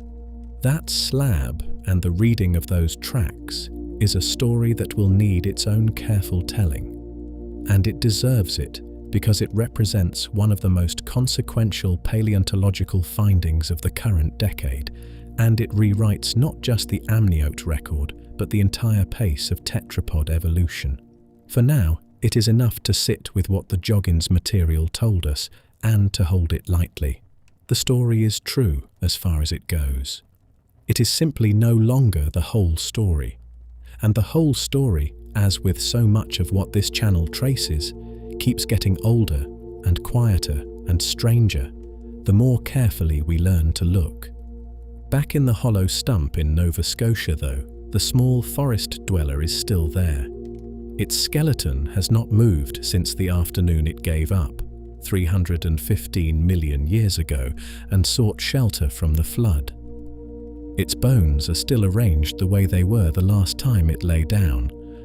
The tough outer bark of the tree around it has become stone, the sediment that filled the stump has become stone, the bones themselves have become stone, and around them, in the same layer, a forest continues to fall. A tree goes down, somewhere nearby, into standing water, and because of the conditions we have already spent time understanding, the anoxic mud, the flat tectonic geometry, the persistent rainfall of an equatorial belt still being assembled into the heart of a supercontinent. It does not rot. It lies where it fell. Another tree falls on top of it the next season. Then another, and the weight of the accumulating dead begins very slowly to change what lies beneath. It is not a dramatic event, the fall of a lycopsid into the water. If you were watching it from 20 meters away, you might not even realize what you were seeing until it was nearly over. A slight lean at the top of the crown, held for what feels like a long moment. A faint creak carried through the still, humid air that you might mistake for the ordinary sound of the forest shifting in the heat.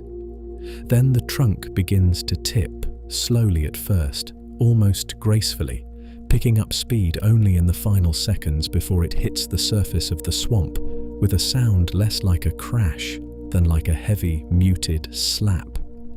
A great deal of water displaced sideways all at once, and a wash of ripples moving outward through the standing stand for long seconds afterward. The tree lies where it fell. The water is shallow here, no more than half a meter deep, and the canopy at the tip of the fallen trunk sticks slightly above the surface. Within a few days, the submerged portions will have started to host bacterial films. Within a few weeks, some of the softer tissues, the ones exposed to the slightly better oxygenated water at the surface, will begin to soften and fray. If you came back in a year, you would see that portions of the tree have decayed measurably. The outer leaf cushions have darkened and begun to slough. The thinner branches have started to break down. The process is not fast, but it is real and it is happening.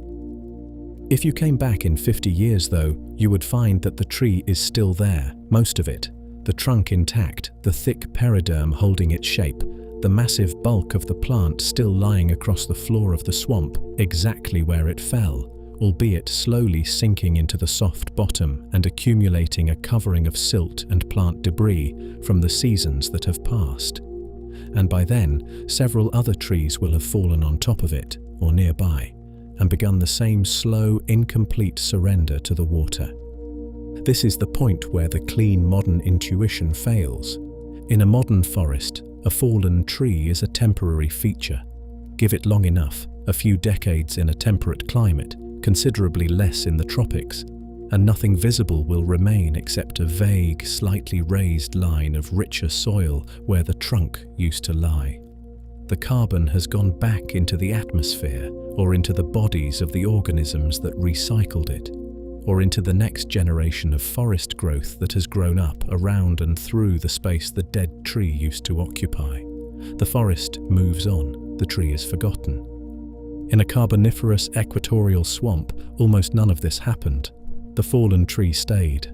Its bulk did not disappear.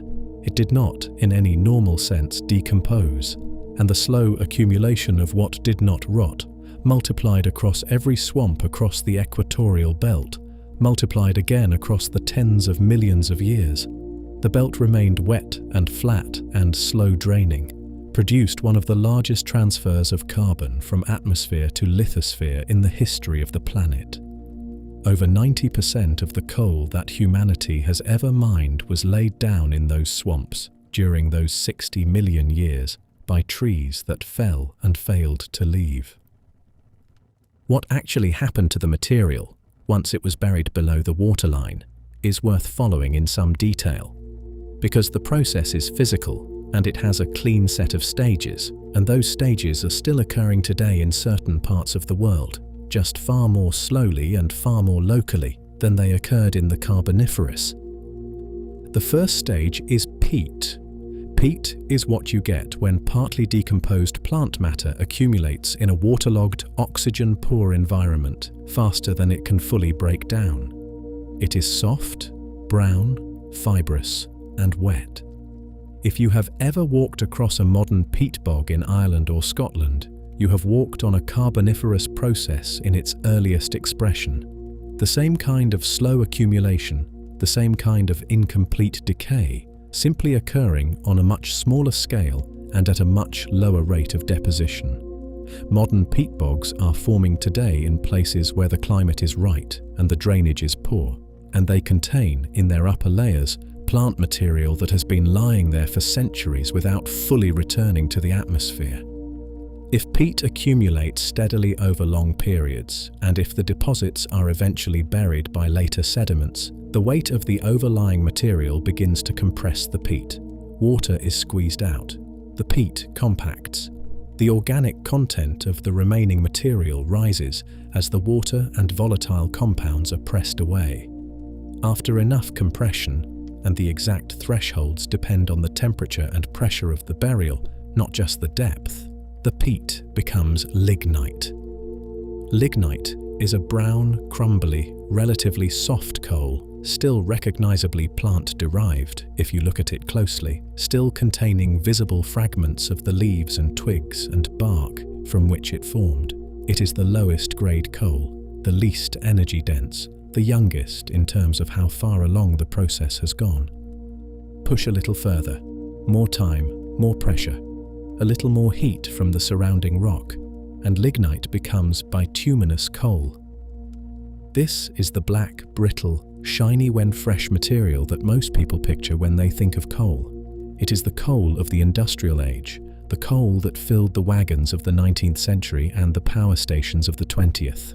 Most of the coal mined from Carboniferous deposits is bituminous. The carbon content is high.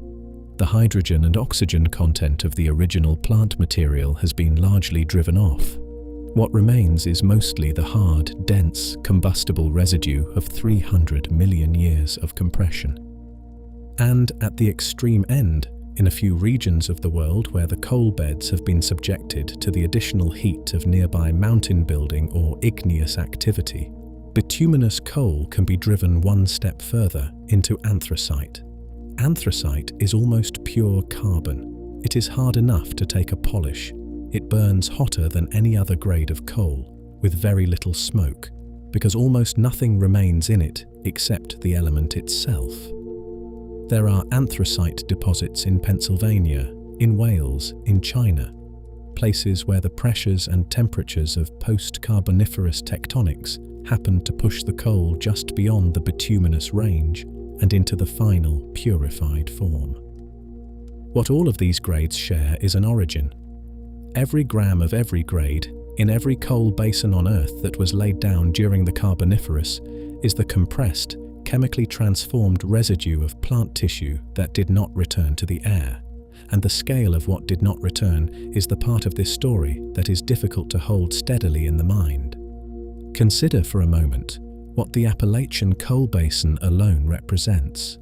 It stretches from northern Alabama up through West Virginia and Pennsylvania, with coal seams that run, in some places, for hundreds of kilometers, continuously, at thicknesses of several meters. That single basin contains, by modern estimates, enough coal that even after 2 centuries of industrial extraction, the remaining reserves are counted in hundreds of billions of tons, and the Appalachian Basin is not, in the global picture, the largest. The coal basins of Westphalia in western Germany, the Donbas of eastern Ukraine, the Donets in southern Russia, the Shaanxi and Henan provinces of northern China, each of these represents a comparable volume of buried Carboniferous forest, and there are dozens of smaller basins distributed across Europe, North America, and East Asia that add to the total. If you were to take all of the Carboniferous coal on the planet, compress it into a single uniform layer, and spread that layer across the continents as they exist today, you would produce a black, carbon-rich sheet several meters thick across a significant fraction of the land surface. That is how much forest was buried. That is how much photosynthesis did not find its way back into the atmosphere. And running quietly beneath all of this is a pattern that took geologists some time to notice, and which, once noticed, turned out to be telling us something unexpected about the planet's rhythm during those 60 million years.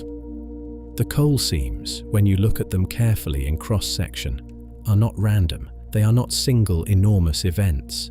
They are stacked, thin beds of coal interleaved with marine limestones, marine shales, non-marine sandstones, and fossil soils in a repeating sequence. Up through each stack, the rock types change in the same order, and then the order restarts and repeats and restarts again. Geologists have a name for one complete cycle of this sequence, a cyclothem. A single cyclothem is usually a few meters thick. A stacked series of cyclothems in some Pennsylvanian basins can run for hundreds of meters of vertical section, with dozens or hundreds of individual cycles layered on top of one another. Each cycle records the same story. The sea advances across the coastal plain, depositing marine sediments.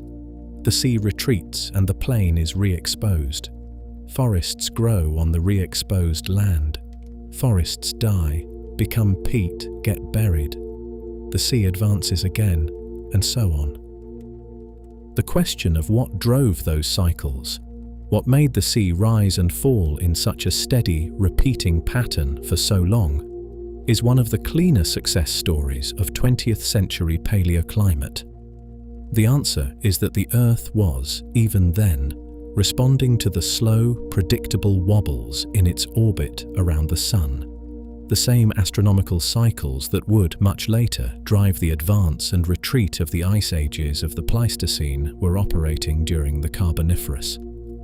The most prominent of these, on the timescale of the cyclothms, is a 100,000-year oscillation in the shape of Earth's orbit, a subtle tilting between a slightly more circular and a slightly more elliptical path around the Sun.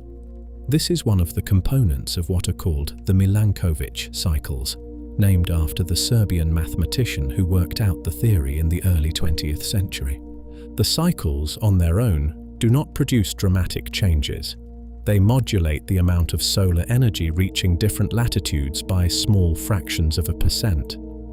But when the planet is in a configuration that is sensitive to such modulation, when, for example, there are large ice sheets somewhere that can grow or shrink in response, even small energy shifts can produce large effects. The Carboniferous planet, as we will come to see more fully, had exactly such ice sheets on its southern continent. The expansion and contraction of those ice sheets in response to the 100,000-year Milankovitch rhythm raised and lowered the global sea level by tens of meters at a time, and the rising and falling seas, sweeping across the flat equatorial lowlands where the forests grew, produced the stacked cyclothems that every coal geologist eventually learns to read. Each cyclothem, in other words, is a 100,000-year pulse, a heartbeat of the planet preserved in stone. A Carboniferous basin containing 50 stacked cyclothems is a basin containing 5 million years of continuous record, 5 million years of orbital time, written into the sequence of swamp and shoreline and buried forest. It is worth admitting here that we do not know the full picture. The broad outline is solid.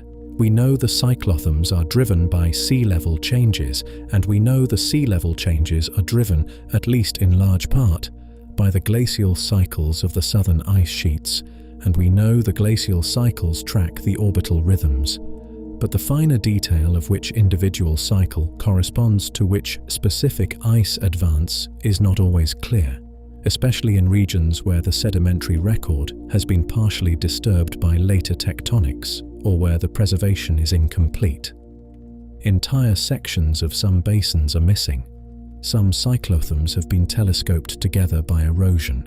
Others have been duplicated by faulting. Others again are inferred more than observed. The story, in broad strokes, is clear. The story, in any specific basin, at any specific 1,000-year resolution, is often still being worked out. What is clear, though, what no amount of local uncertainty can undermine, is that the total record preserves a process of carbon burial at a scale and duration that has not been matched since.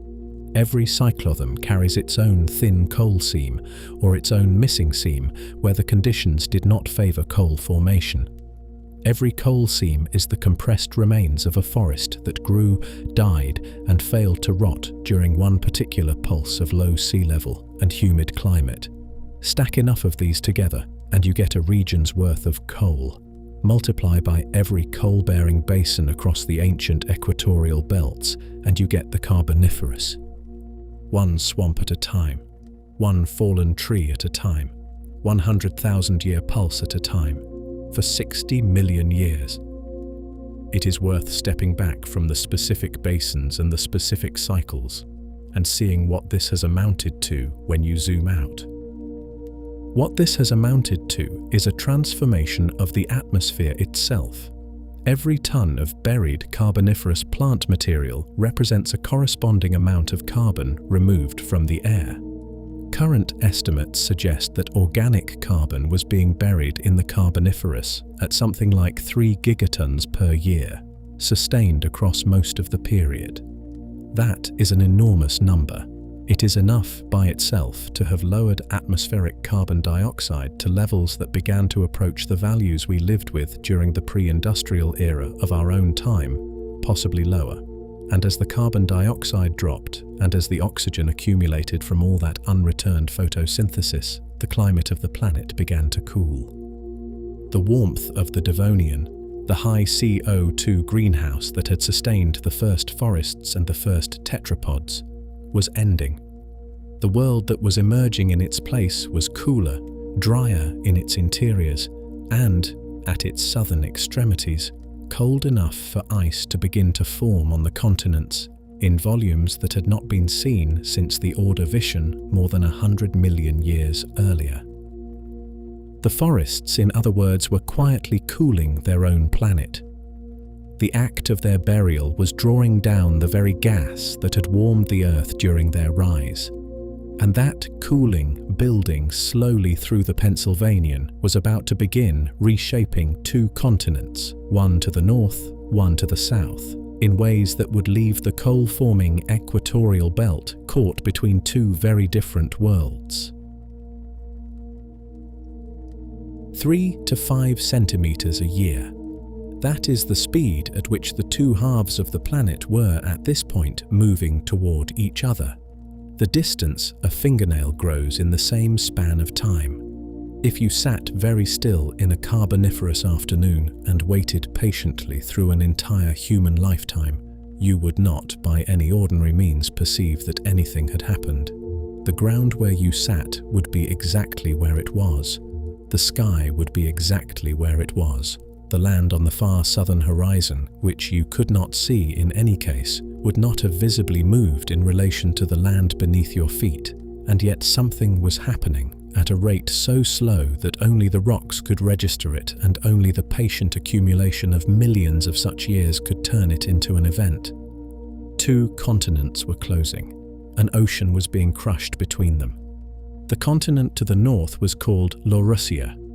It had been assembled many millions of years earlier by the collision of three older landmasses: Laurentia, which had become the Craton of North America, Baltica, which would eventually become much of Europe, and Avalonia, a narrower strip that had detached from the northern edge of the southern continent long before and drifted north to dock against the others.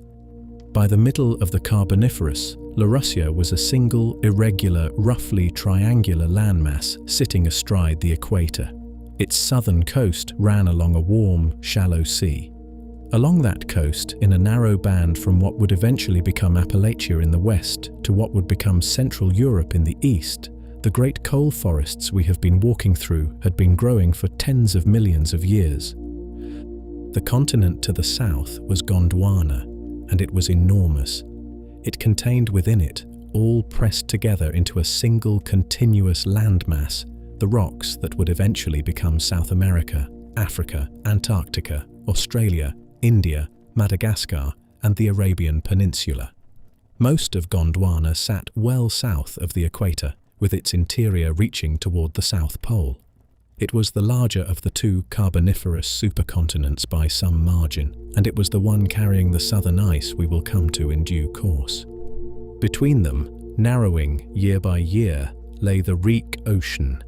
At the start of the Carboniferous, it was already smaller than it had been. It had been shrinking since the Devonian as Gondwana drifted slowly northward and Laurussia held its position close to the equator.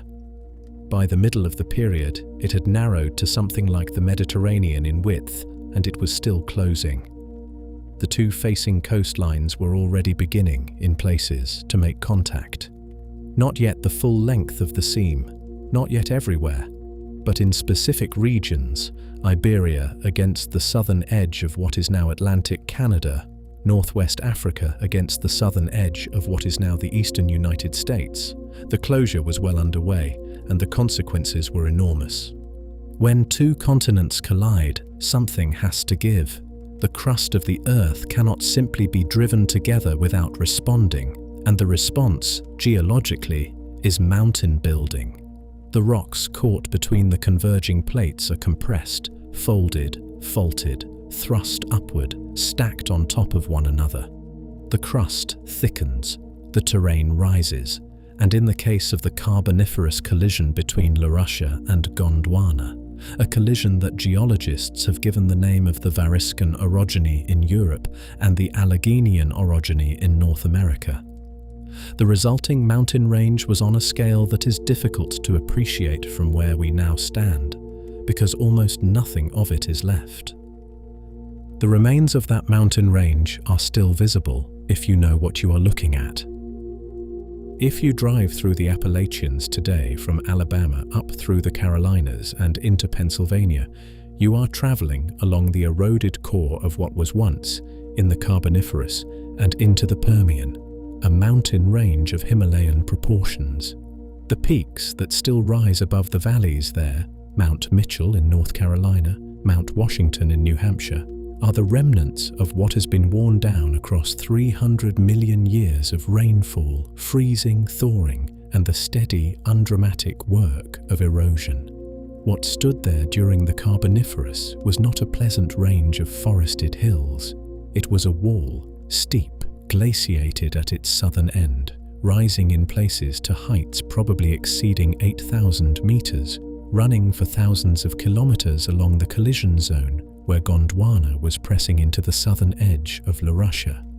The older rocks of the modern Appalachians exposed by the stream valleys show metamorphic signatures, the gneisses and schists formed at great depth and pressure, that tell us the crust at that suture zone was nearly doubled in thickness at its maximum.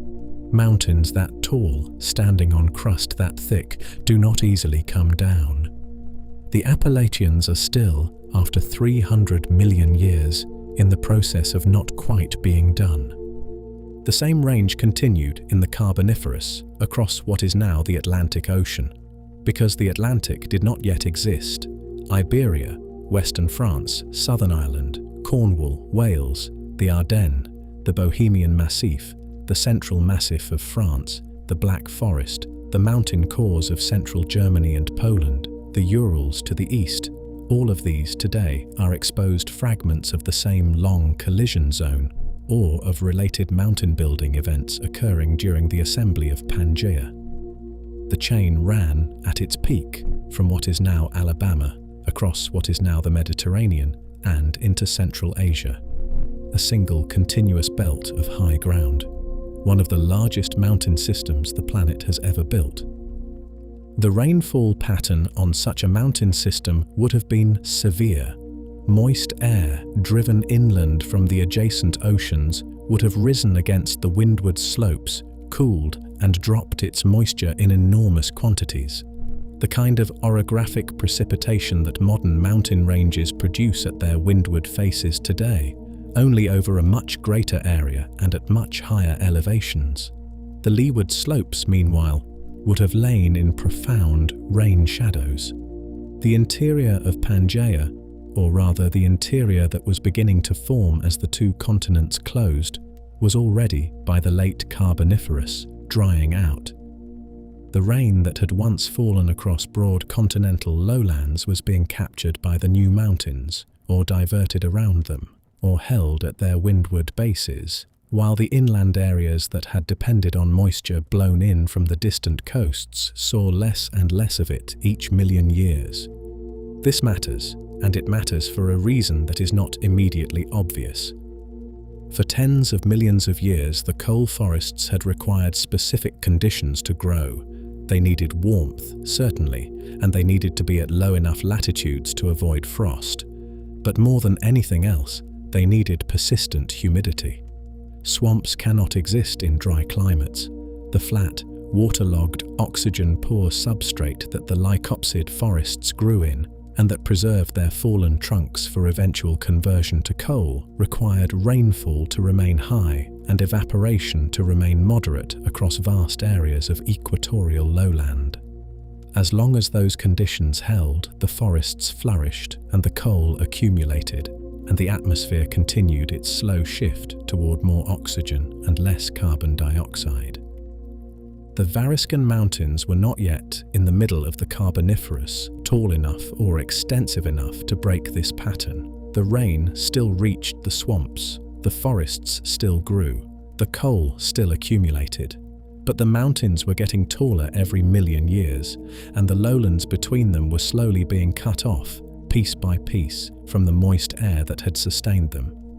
You can see the consequence in the rocks as a gradual shift over the latest Pennsylvanian and into the early Permian. The coal-bearing strata give way in places to red beds, the characteristic oxidized sandstones and mudstones that form in seasonally dry climates.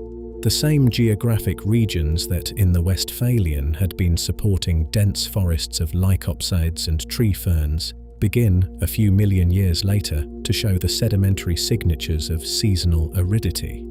The swamps are retreating, the coal is dwindling, the forests are losing ground. None of this was fast, by a human measure. It happened over tens of millions of years, and most generations of Carboniferous animals would have noticed no change in their immediate surroundings at all.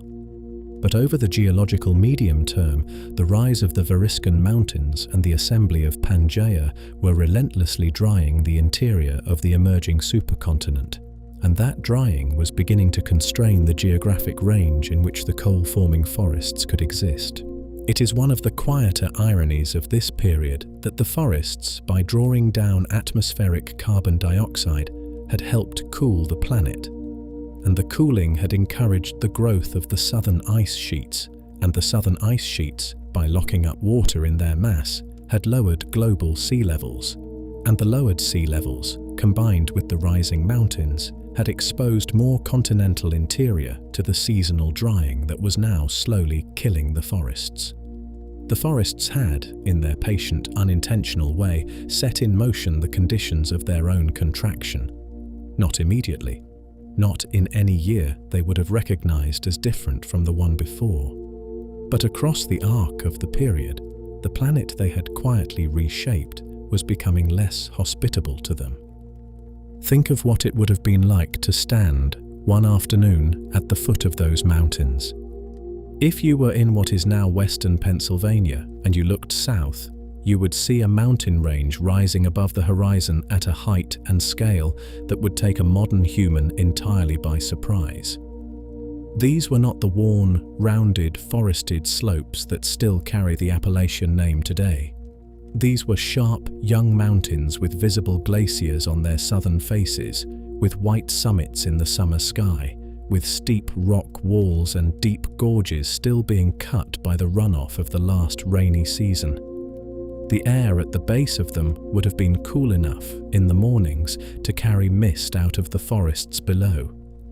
The wind would have come down off those slopes with a directness that anyone who has stood at the foot of a major modern range, the Alps, the Sierras, the southern Himalaya, would recognize at once. And if you looked down at the ground beneath your feet, you would see something else. You would see that the forest around you, while still lush in the immediate valley, was not quite as lush as it had been a million years earlier. The lycopsid stands were a little less dense, the tree ferns a little more common where lycopsids had once dominated. The swamps at the lower elevations were a little smaller in area. The rivers running down from the mountains were a little more seasonal, carrying large volumes during the rains and dwindling to less during the dry months. You would be standing in a forest that was still magnificent, still vast, still full of the giant arthropods and early amniotes and falling lycopsids we have been following. But you would also be standing in a forest that was very quietly being edged towards something it would not survive.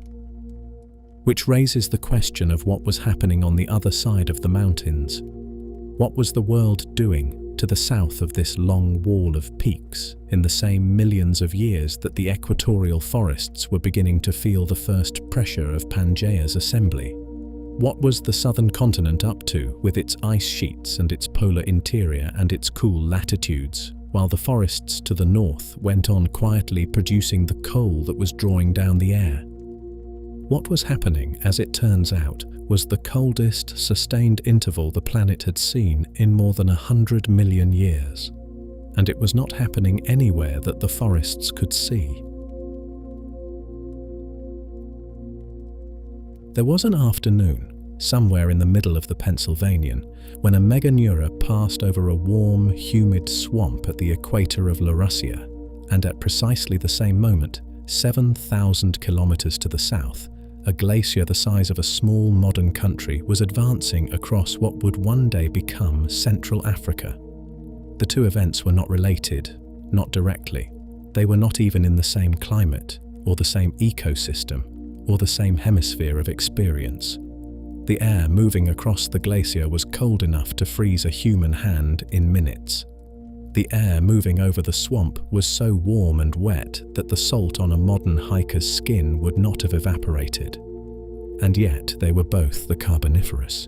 They were both happening on the same planet, and not a single living creature in either place had any way of knowing about the other.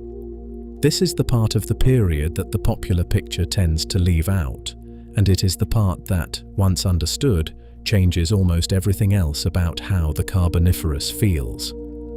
The planet was running two climates at once, and they were not variations on a theme.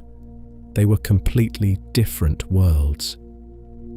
If you had stood somewhere in the middle of what is now South Africa during the Bashkirian stage, around 315 million years ago, you would not have seen forest, you would not have seen swamp. You would have seen, stretching to every horizon you could reach, an ice sheet, kilometers of it, in places.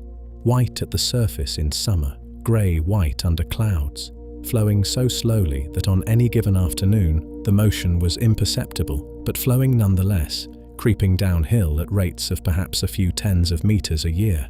The ice would have scoured the bedrock beneath it, gouging long parallel striations into the rock that geologists, tens of millions of years later, would read as clearly as text. It would have deposited, at its edges, unsorted tills, jumbles of rock and clay and boulders dropped wherever the ice thinned and retreated. And in some places, the rocks the ice had carried from hundreds of kilometers upstream would be left as erratics, isolated boulders of a composition entirely foreign to the surrounding region, sitting on bare ground like the calling cards of a visitor nobody had seen arrive.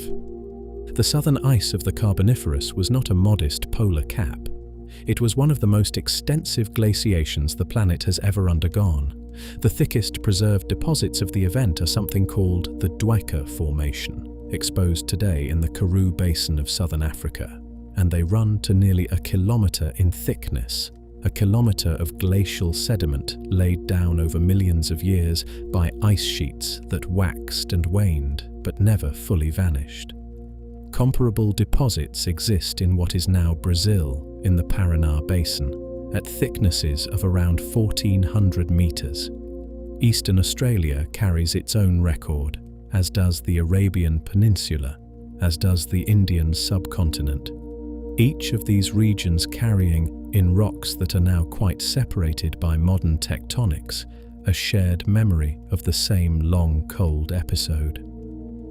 The entire event is called the Late Paleozoic Ice Age, and it is one of the few deep-time comparisons we have for the kind of glaciation that defined the more recent Pleistocene. It lasted, in total, for something close to 100 million years, from the late Devonian, when the first ice began forming on what was then the Andean edge of Gondwana, through the entire Carboniferous, and into the middle of the Permian, a span longer than the entire history of mammals after the dinosaurs.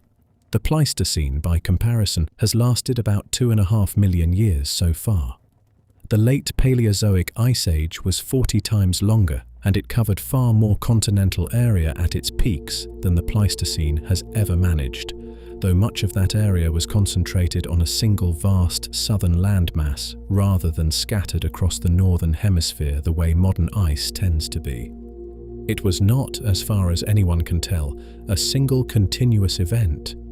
The ice advanced and retreated over and over, in cycles lasting hundreds of thousands of years each, driven in part by those same Milankovitch rhythms that were producing the cyclothams in the equatorial coal basins. Recent work, particularly the analyses of zircon ages from volcanic ashes interbedded with the glacial sediments, suggests that the ice sheets were not always where you would expect them to be, nor synchronous from one basin to another. Different ice centers on Gondwana grew and shrank on different schedules, depending on their elevation, their latitude, and their position relative to moisture sources. At any given moment in the late Carboniferous, some parts of Gondwana were under ice, and others were not, and the boundary between them shifted over time. The two acute maxima came at the Mississippian-Pennsylvanian boundary and again at the Carboniferous Permian boundary, when glaciation reached its most extensive continental coverage. But the whole period was punctuated by smaller advances and retreats that left their marks in the sediments. Now, here is the thing that is hard to hold in your head when you think about the Carboniferous. At the same time that all of this was happening to the south, the ice sheets covering enormous portions of Gondwana, the glaciers flowing, the bedrock being gouged, the equatorial belt was behaving as though the south did not exist. The coal forests of Larussia's southern coast, the swamps of the Appalachian Foreland Basin, the equatorial rainforests of what is now northern China and the Illinois Basin were all, across the same millions of years, sustaining wet tropical conditions that produced most of the world's future coal. They were hot, they were humid. The lycopsids kept growing, the arthropods kept thriving in the rich air, the amniotes kept walking their small tracks across the damp floodplains. And this was not despite the southern ice.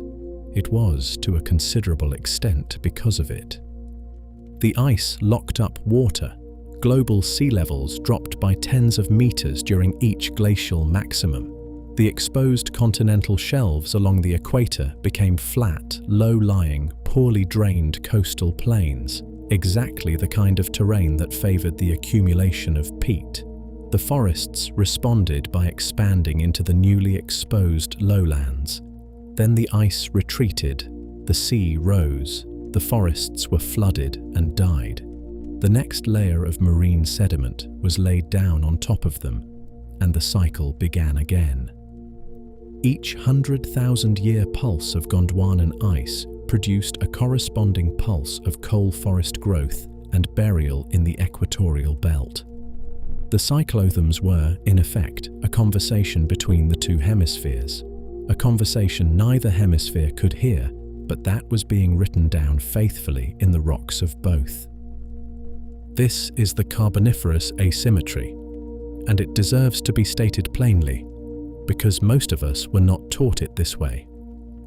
The period we usually picture as a single steamy tropical jungle was, in reality, a planet with two separate climate regimes that had almost nothing to do with each other experientially.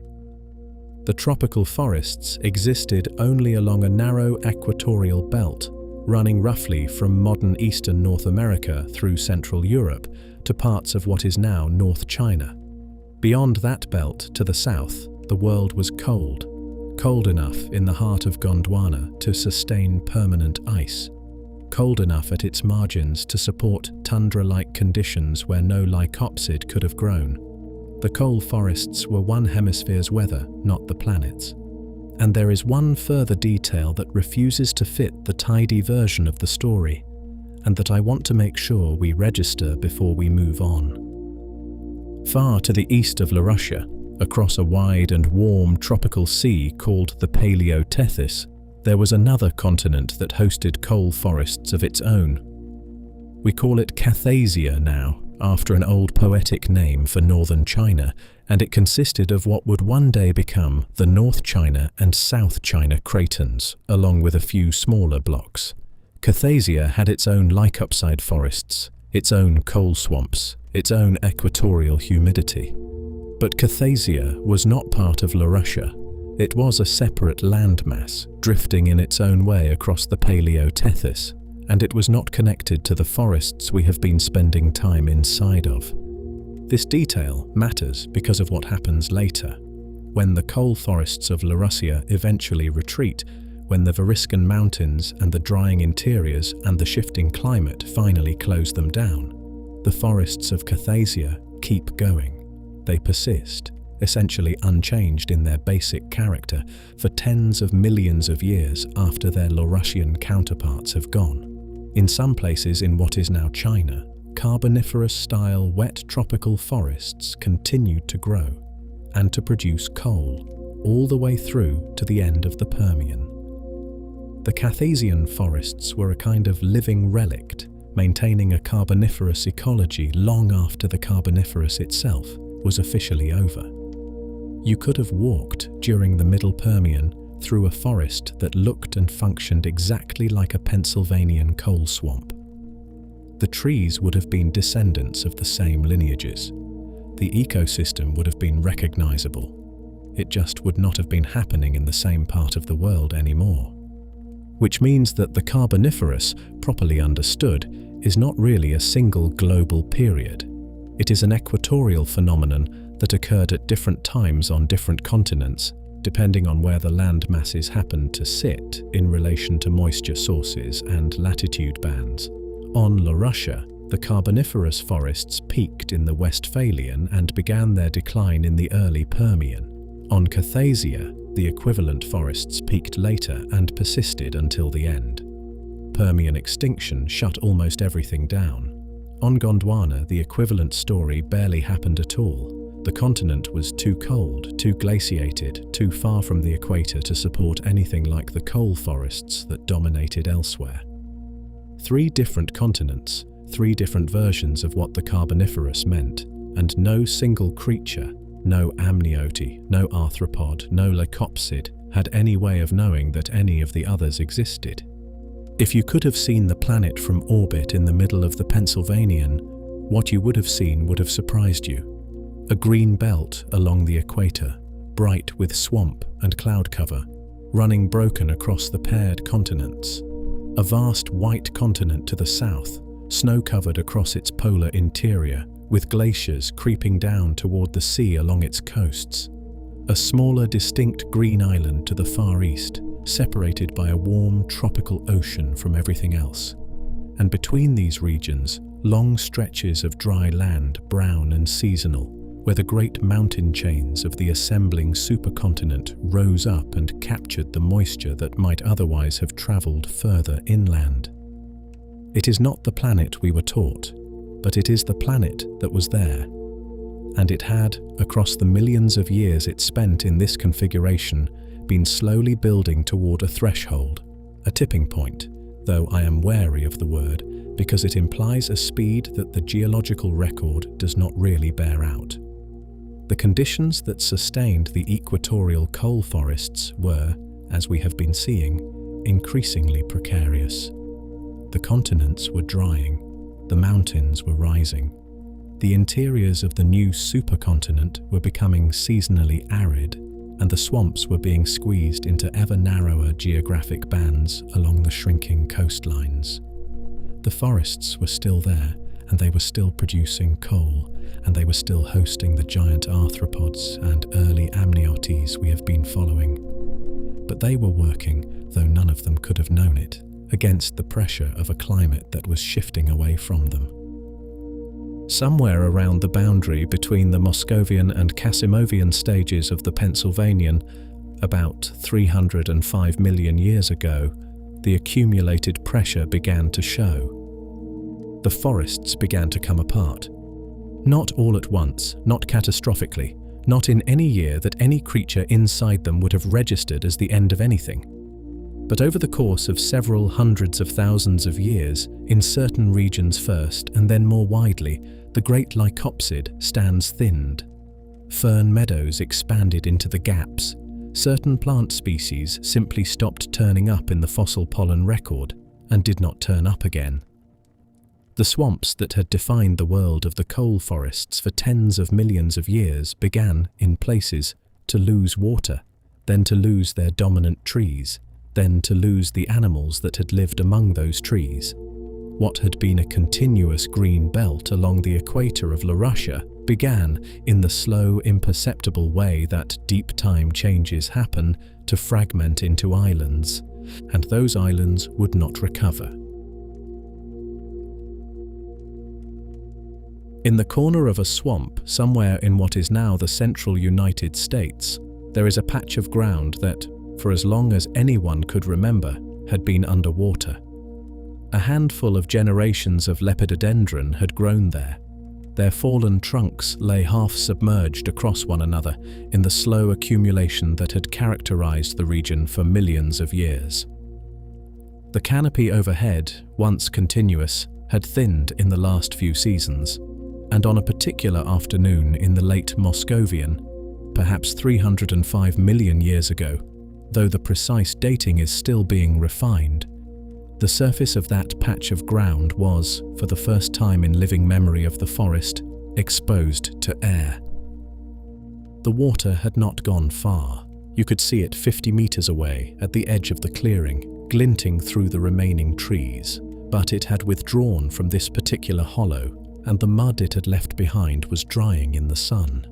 The surface cracked into a pattern of shallow polygons. The roots of the drowned lycopsids, accustomed to drawing from wet soil, found themselves suddenly in substrate that was, by their standards, starved of moisture. They did not die, not immediately, but they stopped growing outward, stopped producing new rootlets, held the ground they had without extending. And in the spaces between them, something else began to arrive. The first plants to colonize the drying ground were ferns, not the large, tree-sized ferns that had always lived in the wetter margins of the swamp, but smaller, herbaceous ferns, more opportunistic in their habits, more tolerant of variable water. They had been present in the Carboniferous forest all along, in small numbers, tucked into the drier patches of higher ground around the edges of the wetlands. Now, as the wetlands began to thin, they moved in. Their fronds unrolled across the cracked mud, and within a single growing season, the cleared hollow was carpeted in them. The lycopsids stood above, still alive, still towering, but now with an understory they had not shared before. This was the shape of the change at the beginning. It was not a catastrophe. Nothing about that particular afternoon would have struck you if you had been standing in it as the end of anything. The forest was still a forest. The water was still nearby. The giant arthropods still walked the leaf litter, and the amniotes and amphibians still went about their small, separate evolutionary business in the spaces between the roots. If you had told someone, had there been anyone to tell, that what they were watching was the beginning of one of the largest ecological transitions in the history of the planet, they would not have understood what you meant. The change was too slow. The day was too ordinary. The swamp was still, to all appearances, the swamp. But the hollow that had dried out that summer did not refill in the autumn rains the way it once would have. Enough of its surrounding water table had shifted that the ground stayed firmer than it used to. The ferns established themselves more deeply, and the following year, another patch of swamp nearby dried in a similar way, and then another, and then another. Over the course of the next few thousand years, a long time in human terms, a narrow slice in geological ones, the swamp as a continuous system began to fragment. Wet hollows remained here and there. Between them, drier ground with ferns and tree ferns began to fill in. The forest was not dying. It was changing shape. What was happening across the equatorial belt of Laurussia is now called the Carboniferous Rainforest collapse, and the name is apt in some ways and misleading in others. Apt because the coal forest ecosystems that had dominated the equatorial belt for tens of millions of years were genuinely and permanently breaking apart. Misleading because the word collapse implies speed, a single event, a threshold crossed, a system dropping quickly into a different state. The geological reality was more gradual. The fragmentation unfolded over something like 2 million years, perhaps slightly less at its most concentrated phase, and it proceeded in a series of step changes rather than a single dramatic transition. First, the opportunistic ferns rose in relative abundance. Then, fairly abruptly by geological standards, the arborescent lycopsids, The towering lepidodendron and its close relatives that had defined the forest for so long became rare across most of the equatorial lowlands. In their place, tree ferns, particularly a genus called Ceronius, took over as the dominant large plants. The forest was still there. The coal was still forming in reduced quantities. But the cast of species had changed, and the forest that came out of the other side of that transition was a different forest, ecologically, from the one that had entered it. The cause is reasonably well understood, though the specific weights of the contributing factors are still argued about.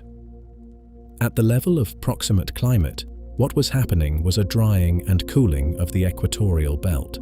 The late Paleozoic Ice Age, whose existence we have already traced, was entering one of its more severe phases. The Moscovian-Casimovian transition coincides with a pulse of intensified southern glaciation that locked up more water in ice and lowered the sea level further. Lower sea levels on the flat equatorial plains meant that the water table dropped more than you might expect from the depth of the change alone. Swamps that had sat just above the waterline, sustained by a rising tide of groundwater moving slowly in from the distant coasts, found that tide withdrawing. The interior of the emerging supercontinent was growing more seasonal. Wet and dry seasons became more distinct. The persistent year-round humidity that the coal forests had required, not merely high total rainfall, but evenly distributed rainfall, was no longer the condition on offer. At the same time, the Variscan mountains we visited in the previous hour were reaching their maximum extent. The rain shadows they cast over the continental interiors deepened. More of the equatorial lowlands fell into the lee of those mountains, and more of the moisture that had once reached them was being intercepted by the high ground. The combined effect of glacial drawdown and orographic interception was to shrink the geographic range in which year-round humid conditions could persist. The coal forests were not being killed directly. They were being evicted, slowly, patch by patch, from the regions that had sustained them. A study published in 2018 by Emma Dunn and her colleagues, using statistical methods to correct for the biases in the fossil record, found something unexpected about what this change meant for the animals of the coal forests. The expectation, based on decades of earlier work, had been that the fragmentation would isolate surviving populations on the remaining islands of wet forest, and that those isolated populations would then evolve in separate directions, producing a pattern of increased endemism, animals becoming more locally distinctive as they were cut off from their relatives elsewhere. What the careful analysis of the fossil data actually showed, though, was close to the opposite. After the fragmentation, the surviving tetrapod species appear to have become more geographically widespread, not less. They dispersed further, colonized new regions more successfully, and began to show up in parts of the ancient continents where they had not been found before. The explanation, it now seems, is that the drying that fragmented the swamps also opened up the drier uplands between them to animals that could handle dry ground. And the animals that could handle dry ground were, overwhelmingly, the amniotes. The small, scaly, shelled egg-carrying creatures we have been watching quietly accumulate across the last several chapters, the descendants of Hylonomus and Archaeopteryx and their relatives, were suddenly in possession of an enormous newly available range, and they began to use it. The amphibian-grade tetrapods that had dominated the Carboniferous forests, tied as they were to standing water for their reproduction, did much worse. Many lineages of large amphibians disappear from the fossil record across the collapse interval. The amniotes, by contrast, flourish. They radiate. They begin showing up in drier inland regions that had previously been off-limits to tetrapod life, and they diversify into a wider range of body plans and ecological roles than they had occupied before. It is worth pausing to ask what kind of event this really was. Extinction events in the older geological literature tend to get classified by the percentage of species that died. The big 5 mass extinctions, the minor turnovers in between. By that metric, the Carboniferous rainforest collapse was a minor event. It did not produce the kind of catastrophic species loss that defines the end of the Permian or the end of the Cretaceous. Most of the major groups alive before it were still alive after it. The global tetrapod diversity did not crash spectacularly, it shifted. But if you measure events by how much they shape what comes after, the rainforest collapse was anything but minor. It was the event that broke the grip of the amphibian-grade tetrapods on the equatorial lowlands, and it was the event that cleared the way for amniotic dominance of terrestrial ecosystems, a dominance that has lasted in various forms for the 300 million years since. Every dinosaur that ever lived in a world that the collapse had prepared. Every mammal lineage, including our own, traces its ancestry back through amniotic relatives who moved into spaces the collapse had opened. The event was small in its species count and enormous in its downstream consequences. It was, in a specific and limited sense, the door that closed behind us. The moment when the forest ecosystem that had nurtured the first amniotes finally released them into a larger world. And yet, I want to be careful with that framing, because there is a way of telling this story that turns it too cleanly into a narrative of winners and losers, and that is not, I think, quite right. From inside the event, nothing about it was directional. The amniotes did not win the collapse, any more than the amphibians lost it. Lineages persisted or failed depending on what adaptations they happened to carry with them into conditions that happened to change in particular ways. The amniotes were not better adapted in any absolute sense than the creatures they replaced. They were simply lucky in the specifics of their anatomy when the environment shifted. If the climate had drifted the other way, if the planet had warmed back up, if the ice had melted and the swamps had expanded rather than contracted, it might well have been the amphibians that radiated and the amniotes that stayed marginal. The rainforest collapse was not the revelation of any kind of evolutionary superiority. It was a sorting event, driven by physical circumstance, producing outcomes that make sense only in retrospect. And there is one further thing that complicates any tidy version of the story, and it is the detail I ended the last hour on. The collapse was not global. The forests of Cathasia, far to the east across the Paleotethys, kept going. The wet tropical conditions that had sustained them continued to sustain them through the Moscovian-Casimovian transition and into the Casimovian and Gelian and beyond. The coal swamps of what is now North and South China did not fragment. The lepidodendron equivalents there kept growing. The amphibian-grade tetrapods of those forests did not undergo the population collapses that their Laurushian cousins were experiencing. For millions of years after the equatorial belt of Laurussia had lost its coal forests, the equatorial belt of Cathasia was still hosting ecosystems that, in their basic character, were essentially carboniferous. So the question was this: the end of the Carboniferous forest has to be answered carefully. It was the end of one hemisphere's Carboniferous. A different hemisphere's Carboniferous was still unfolding at the same historical moment, on a different continent, in a climatic regime that had not yet been touched by the changes we have been watching. And the Cathasian forests would not collapse until much later, much more catastrophically, under the pressures of the end Permian extinction, a full 50 million years in their future.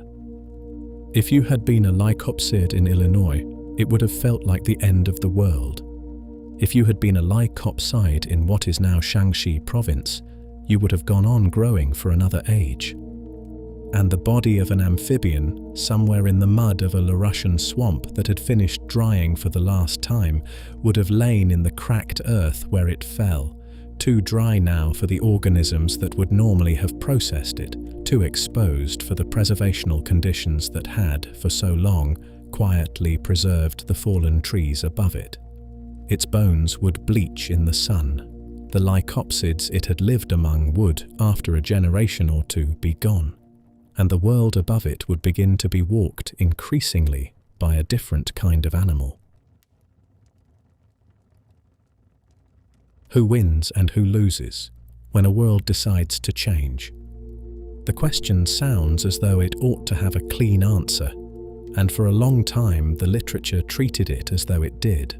There were survivors of the Carboniferous Rainforest collapse, and there were casualties, and the survivors were the amniotes, and the casualties were the amphibians, and the story could be told in those straightforward terms, and everyone could move on to the next chapter of the planet's history. But that framing was never quite right, and the more carefully the evidence has been looked at, the more it has fallen apart as a simple narrative of winners taking what losers no longer needed. Start with what the survivors were actually doing. In the few 100,000 years that followed the main phase of the collapse, the amniotes of the equatorial belt began to turn up in places the fossil record had not previously placed them. Sites in what would become Central Europe, sites further inland on what would become North America, sites at higher latitudes on Gondwana where the receding ice sheets had left behind newly exposed land. The animals were not dramatically different from their Carboniferous predecessors, the small, lizard-shaped, clawed, scaly-skinned creatures we have been watching walk through the hollow stumps of Joggins and the drying hollows of the fragmenting swamps. What had changed was not their anatomy. What had changed was where they could be. The drying of the interiors, which had made the coal forests impossible, had also made the interiors newly accessible. Ground that had previously been too dry for amphibian reproduction was, for an animal carrying the shelled egg, simply ground. The immense uplands of the rising Variscan mountains, the rain-shadowed plains behind them, the seasonal river valleys further inland. All of these had always been there, but had been closed off to vertebrate life by the same climatic barrier that sustained the coal forests at their coastal edges. A small amniote did not care about standing water. A small amniote could walk up a hillside, lay its eggs under a fallen log, and never return to a swamp at all. And once a few lineages realized, through the undirected trial and error of evolution, that the drier world beyond the old forests was navigable, the whole geographic envelope of vertebrate terrestrial life began, quietly, to expand. The amphibians did not follow. They could not. Their life cycles required the water they had always required, and the water was in retreat. Some lineages persisted in the remaining wet refugia, where local conditions still allowed them to reproduce. The persistence of certain amphibian groups into the Permian is real, and in some cases substantial. But the center of gravity of amphibian evolution had shifted. They were no longer the dominant tetrapod group on land. They had been, for roughly 40 million years, the largest and most diverse vertebrates walking the equatorial belt. After the collapse, they were not. The baton had passed, though baton implies a deliberate handoff that the actual process did not involve. And here, I think, is where the old story begins to mislead. The conventional telling of this transition has tended to treat it as a kind of natural progression, as though the amniotes were waiting for their moment, and as though that moment, when it came, rewarded a superior lineage that had earned its dominance through better adaptation to terrestrial life.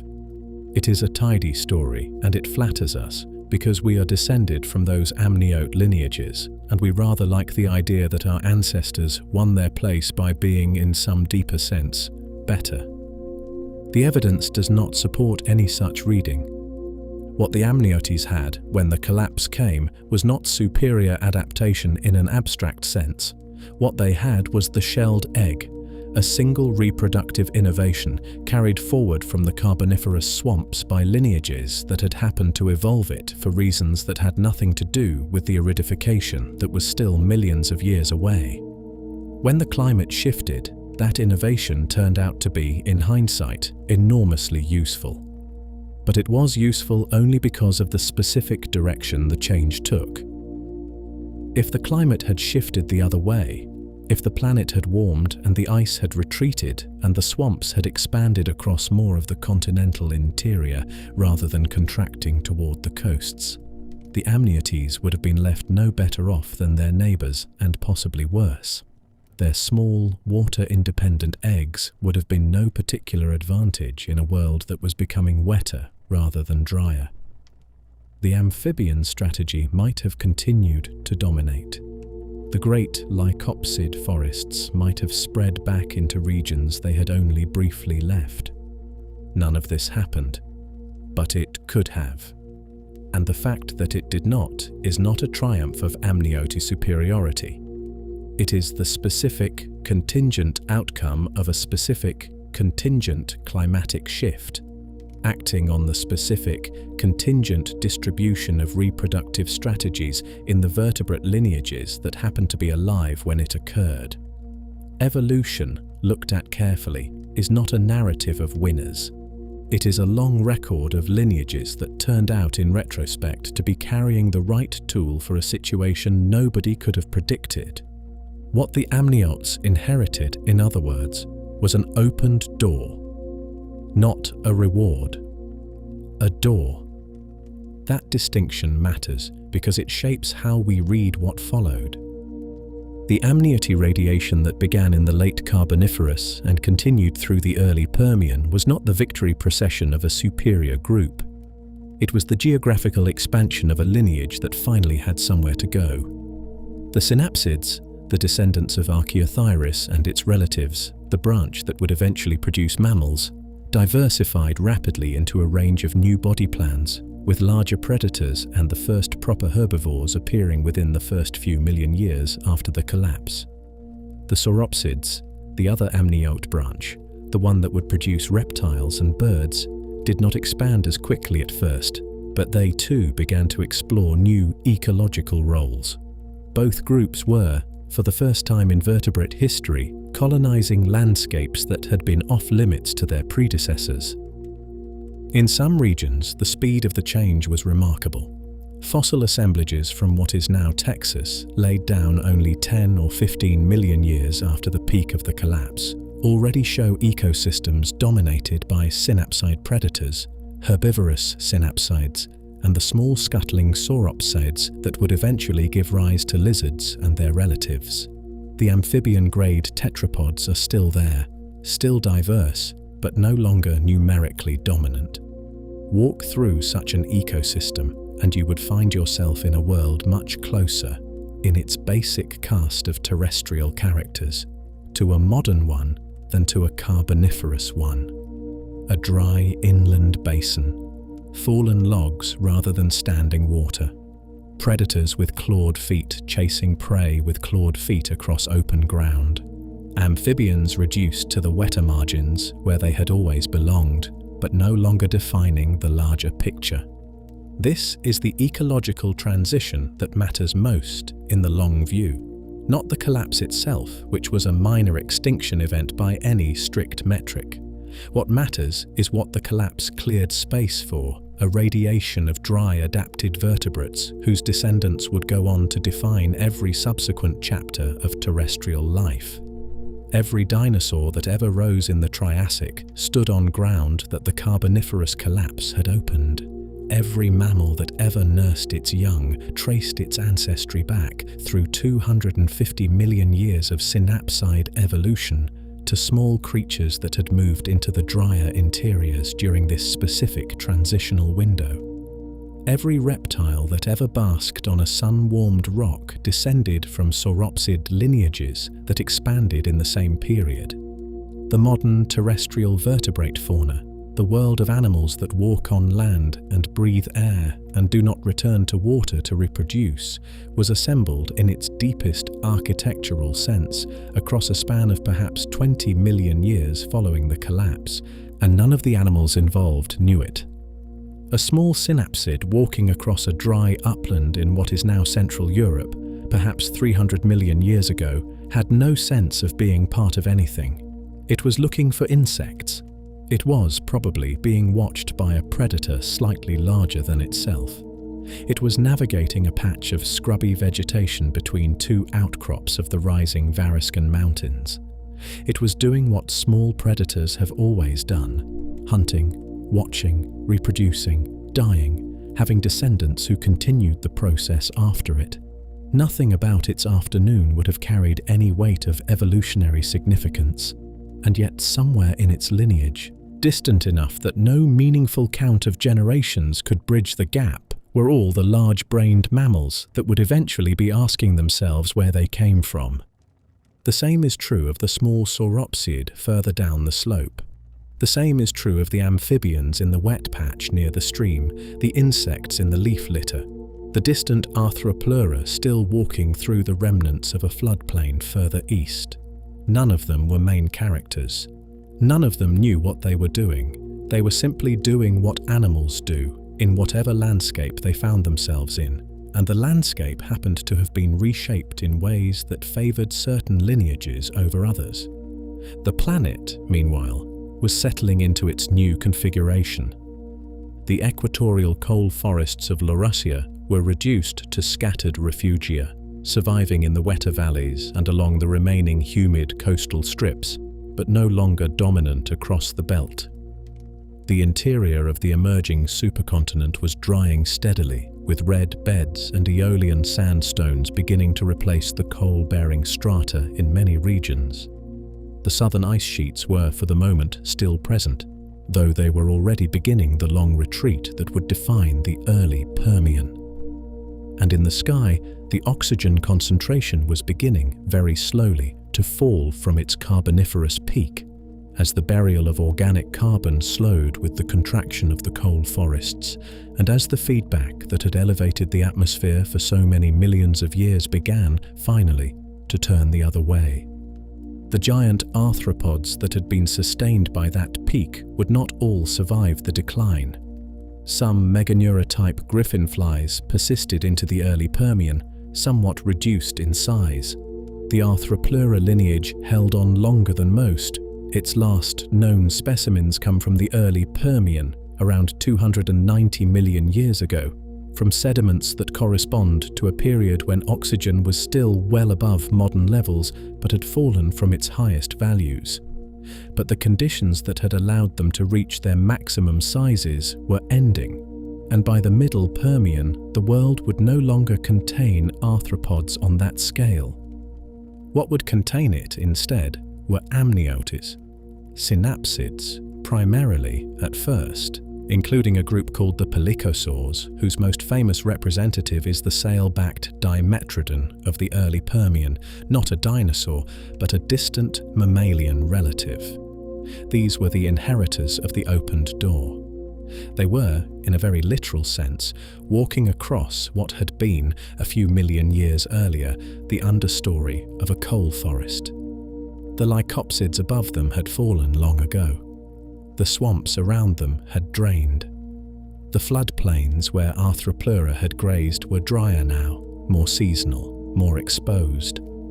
And the small, unobtrusive creatures that had once hidden in hollow stumps were now the largest and most diverse terrestrial vertebrates on the planet.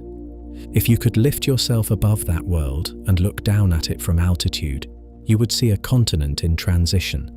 The green belt of the equatorial forests was still visible, but it was narrower, more patchy, interrupted by stretches of drier ground that had not been there a few million years before. The Variscan Mountains ran along the interior seam, tall and sharply cut, catching the moisture from the prevailing winds and throwing long shadows of aridity across the interior. The southern ice still whitened the polar regions of Gondwana, though its margins had retreated from the positions they had held during the glacial maxima of the Pennsylvanian. Small animals moved across the dry plains between the mountains and the coasts, making their living in ways that no vertebrate had quite made its living before. They were spreading, they were diversifying, they were, without any of them knowing it, founding the cast of the next several 100 million years. And somewhere on that view, near the edge of the old Reich seam, where Gondwana had closed against Laurussia, a small clawed foot came down in the mud of a coastal flat, and left a print that nobody was meant to see, and that would lie in the rock for 355 million years, waiting for someone to look carefully enough. The slab arrived at the laboratory at Flinders University in a crate, wrapped carefully for the long drive from the Mansfield district of Victoria in southeastern Australia. It was not a particularly large piece of rock, about 35 centimeters across, a modest block of grey-green sandstone that would have fit into the open arms of one of the researchers without strain. The two men who had found it, Craig Urey and John Eason, were not professional paleontologists. They were amateurs of the committed, educated, year-after-year variety that contribute more to Australian fossil collecting than most university programs do. And they had been walking the Mansfield area as they had walked it for decades, looking for the kind of fossil fish that John Long at Flinders had been publishing on since 1980. They had not been looking for what they found. When the slab was set out on the bench at the university and the light was adjusted to fall obliquely across its upper face, something became visible in the weathered surface that nobody in the room had expected. A line of impressions, small and evenly spaced, ran across the rock in two parallel tracks, with a faint suggestion of a third set just beside them. The impressions were about 1 centimeter across. Each one showed 5 clearly separated toes splayed outward in a fan, and at the tip of each toe there was a small hooked mark. A sharp, curved indentation, angled inward and downward, like a tiny comma pressed into the ancient mud, the mark of a claw. Grzegorz Niedźwiecki, a paleontologist at Uppsala University in Sweden who had been working on early tetrapod trackways for most of his career, was one of the first outside researchers to see the slab. His response, as he described it afterwards, was immediate and surprised. He had seen tetrapod trackways from this period before, and he had a good working sense of what they usually looked like. What he was looking at now did not match any of them. The claws were unmistakable, and the age of the slab, dated through careful correlation with the fish faunas of the surrounding rocks, was very, very old. Earlier, in fact, than any claw-marked trackway had any right to be. The finding was published in Nature in May of 2025 under the authorship of John Long Niedźwiecki and a team of researchers from Flinders, Uppsala and several Australian institutions. The title was plain spoken. Earliest amniotic tracks recalibrate the timeline of tetrapod evolution. And the paper's central claim, if it held up, would rewrite one of the cornerstones of paleontological orthodoxy that had stood, more or less undisturbed, since the work of John William Dawson on the Joggins cliffs in the 1850s. Here is what the claim rests on. Claws, the small keratinized curved structures at the ends of the digits, are not found in the feet of amphibians. They are not a feature of the early watertight tetrapods of the Devonian and early Carboniferous. They appear for the first time in the vertebrate fossil record, in the amniotic lineage. Every bird carries them, every reptile carries them. Every mammal that has not secondarily modified its digits into hooves or fingernails retains the same basic keratinized structure. A claw, in the fossil record, is a diagnostic feature of the amniote crown group. If you find a claw mark in ancient mud, the creature that made it was almost certainly an amniote. The tracks in the snowy plains slab were not a single ambiguous print. They were two distinct, parallel trackways running across the slab with consistent spacing and direction. 5-toed feet, splayed in a fan, with the diagnostic inward-hooking claw marks visible at the end of each digit.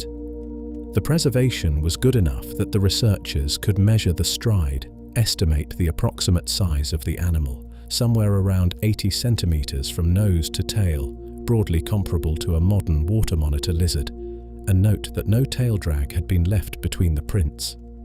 The creature had carried its body properly, lifted off the ground, the way a modern reptile does, and the way the amphibian-grade tetrapods of the Devonian did not. and the age of the slab, which was the critical piece, had been fixed through cross-comparison of the fossil fish faunas in the surrounding rocks with equivalent faunas from well-dated formations on other continents. The snowy plains formation in which the slab had been found was from the early Tournaisian age of the Carboniferous. 355 million years ago, give or take a handful of millions. Approximately at the very start of the period, 35 to 40 million years earlier than the oldest confirmed amniotic fossils from Joggins. What this meant, if the reading held, was that the conventional timeline we had all been working with, the one in which amniotes emerged around 320 million years ago in the middle Carboniferous swamps of Euramerica, was off by a substantial margin. And the animal whose tracks were pressed into the Mansfield mud had not been in Euramerica at all.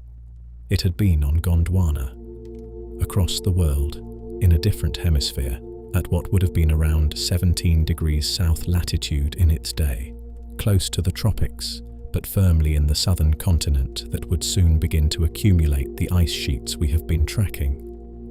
Which raises a further question, and it is the one that made the finding genuinely consequential rather than merely interesting. If amniotes were already walking the Gondwanan tropics at the start of the Carboniferous, then the split between the amniote and amphibian lineages must have happened considerably earlier than the previous consensus allowed, earlier than the Carboniferous altogether. Back in the Devonian, where the conventional picture had placed only primitive fish-like tetrapods and Tectonic-style intermediates hauling themselves between shorelines, there must have also been, living alongside them, the ancestors of reptiles, birds and mammals, already quietly diverging on their own evolutionary path. The crown group of tetrapods, in other words, is older than we thought. The diversification happened faster than we thought, and the Devonian record, which we had taken to be more or less complete in its broad outlines, turns out to be missing a significant fraction of the animals that were already alive during it. The paper's authors are careful about this, in the way that careful scientists are when they know their finding will be pushed at hard from multiple directions. A trackway, they note, is not a skeleton. The match between a trackway and a particular kind of animal is an inference, and inferences can be wrong. There is a slight possibility that the claw marks were produced by some unknown non-amniotic tetrapod that had independently evolved claws along a separate line. A convergent evolution scenario that no one has yet proposed a plausible mechanism for, but that cannot be formally ruled out from a single trackway. The dating of the slab, too, rests on biostratigraphic correlation rather than direct radiometric measurement, and biostratigraphy, while reliable, has error bars. The figure of 355 million years is a best estimate. The true age could fall within a window of perhaps 10 million years on either side. What the paper doesn't treat as reasonable doubt, though, is the basic interpretation. The tracks are what they appear to be. The animal that made them walked on 5-toed feet with claws. The age is older than Joggins. The location is on the wrong continent for the old narrative to still be correct in its basic shape. The authors are explicit about what they think this means. All stem tetrapod and stem amniotic lineages must have originated during the Devonian. Tetrapod evolution proceeded much faster than previously believed, and the Devonian fossil record is far less complete than the textbooks had allowed. A second set of tracks, it turns out, had been found around the same time in rocks from the Wałbrzych Formation in Silesia in Poland, and those tracks were also amniote in character, though slightly younger than the Australian ones. Together, the two findings converged on the same conclusion from two different continents, which strengthened the case considerably. These were not isolated oddities. They were two independent data points, pointing the same direction from opposite ends of the ancient world. It is the kind of result that changes more than one chapter of the textbook. It changes how you read the entire late Devonian. It changes how you read Romer's Gap the roughly 15 million year interval at the start of the Carboniferous that had been treated as a time of reduced tetrapod diversity. A gap that had always been explained in various ways, from genuine ecological crash to simple sampling bias, but that now has to accommodate the existence of already diversified amniotic lineages during its span. It changes how you read the early Carboniferous fossil record of Gondwana, which had contributed almost nothing to the global tetrapod story, and which now turns out to carry evidence that reshuffles the whole timing of the land vertebrate radiation. It changes how you read Joggins itself. The Dawson fossils are still real and still important and still the best preserved body fossils of Carboniferous amniotes on the planet. But they are no longer the earliest example of anything. They are a well-documented snapshot from the middle of a story that had already been running for 40 million years when the hollow lycopsid stumps of Nova Scotia trapped their small forest dwellers. There is an older scientific phrase for this kind of finding. The absence of evidence, it goes, is not evidence of absence. A track of 5 clawed footprints on a single slab of Australian sandstone weathered out of a cliff face and noticed by 2 amateur collectors on a weekend walk was enough to demonstrate that the absence of pre-Carboniferous amniote fossils had never been evidence of the absence of pre-Carboniferous amniotes.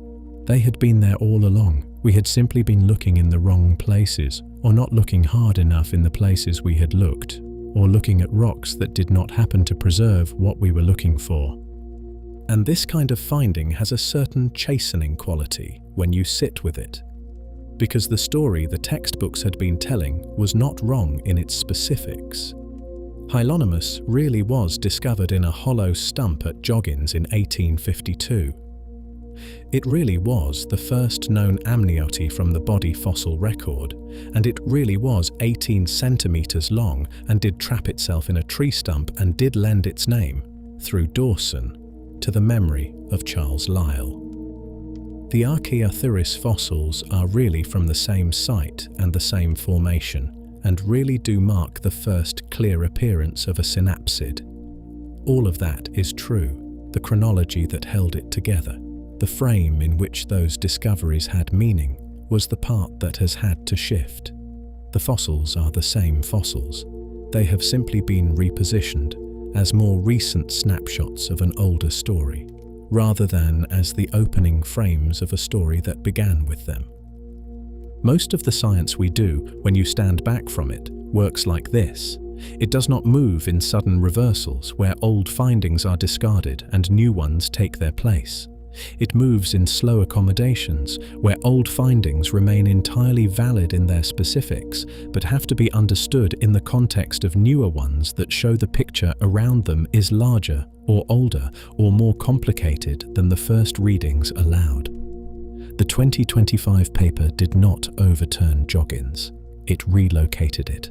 And the relocation, if it continues to hold up as more evidence comes in from Gondwana and other southern continents over the next decade, will be one of the more significant adjustments to our understanding of vertebrate evolution in a generation.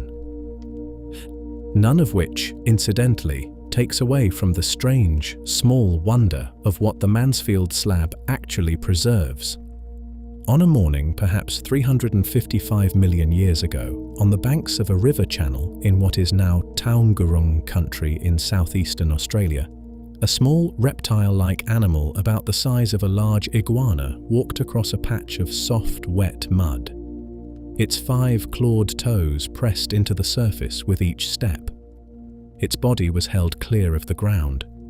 It was doing in its small and unreflective way what amniotes had been quietly doing somewhere in the world for perhaps 20 or 30 million years already, walking across dry land with no particular reference to water, carrying the shelled egg somewhere in its reproductive system, part of a lineage that was about to inherit the whole terrestrial world, and that did not know it.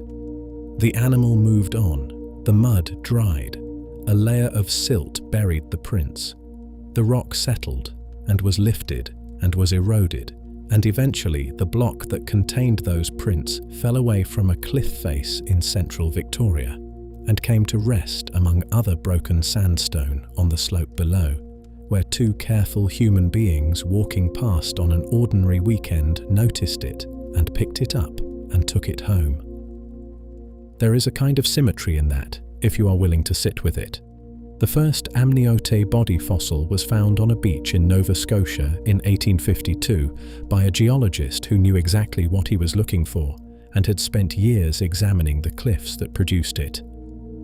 The oldest known amniotic trackways, 17 decades later, were found by two amateur collectors on a weekend by accident at the other end of the world. Paleontology is, and has always been, a discipline that proceeds simultaneously by careful, decades-long fieldwork and by pure, unearned luck. Both kinds of finding matter. Both kinds are part of how the record gets read. And the record, even now, is almost certainly missing more than it contains. Which makes you wonder, doesn't it? What else is waiting in a slab that nobody has yet thought to pick up? 15 million years. That is the length of the gap that, for most of the 20th century, sat at the beginning of the Carboniferous like a missing first chapter. From roughly 360 million years ago, at the very end of the Devonian, to around 345 million years ago, well into the early Mississippian, the fossil record of land vertebrates went almost silent. Before the gap, there were tetrapods, the famous fish-limbed intermediates like Acanthostega and Ichthyostega, still recognizably transitional, still carrying many features of their aquatic ancestors, and a small handful of close relatives preserved in various Devonian localities around the world. After the gap, there were also tetrapods, but they were different, more diverse, more terrestrially adapted. A recognizable set of evolutionary branches already in place, amphibians of various kinds, early amniotes beginning to show up shortly afterward, the outlines of the major groups that would shape the rest of the period. What had happened in between during those 15 million years was almost entirely invisible. The man who first drew attention to the gap was an American paleontologist named Alfred Romer. Romer spent most of his career at Harvard, and he spent most of that career thinking about the origin of tetrapods, and in 1956 he wrote a short observation in a textbook that would come to bear his name. The tetrapod fossil record, he noted, had a peculiar empty stretch at the start of the Carboniferous. The Devonian side was relatively well sampled. The later Mississippian side was well sampled. In between, almost nothing. He did not offer a grand theory for why this should be so. He simply pointed it out so that others would notice it too. Over the following decades, the gap acquired a name, Romer's Gap, and it acquired several candidate explanations, none of them entirely satisfying. The first and most intuitive was that the gap reflected a genuine ecological crisis. The end of the Devonian had been marked by a major extinction event, the Hagenberg event, which had devastated marine ecosystems and significantly reduced the diversity of the lobe-finned fishes from which tetrapods had descended. Perhaps, the thinking went, the tetrapods had been hit hard by the same crisis, and the early Carboniferous was a long recovery period during which diversity was genuinely low. Fewer animals meant fewer fossils. The gap, on this reading, was a real biological phenomenon, and the scarcity of the fossil record was simply an accurate reflection of a scarcity of life. The second candidate was atmospheric. Some geochemical models suggested that oxygen levels had dipped significantly in the very earliest Carboniferous, perhaps dropping low enough to constrain the metabolism of terrestrial vertebrates and hold their diversity down. Low oxygen, if it was severe enough, could have kept the tetrapod radiation in check for the 15 million years in question, until atmospheric conditions improved and the lineages we see on the other side of the gap could finally diversify into their characteristic Carboniferous forms.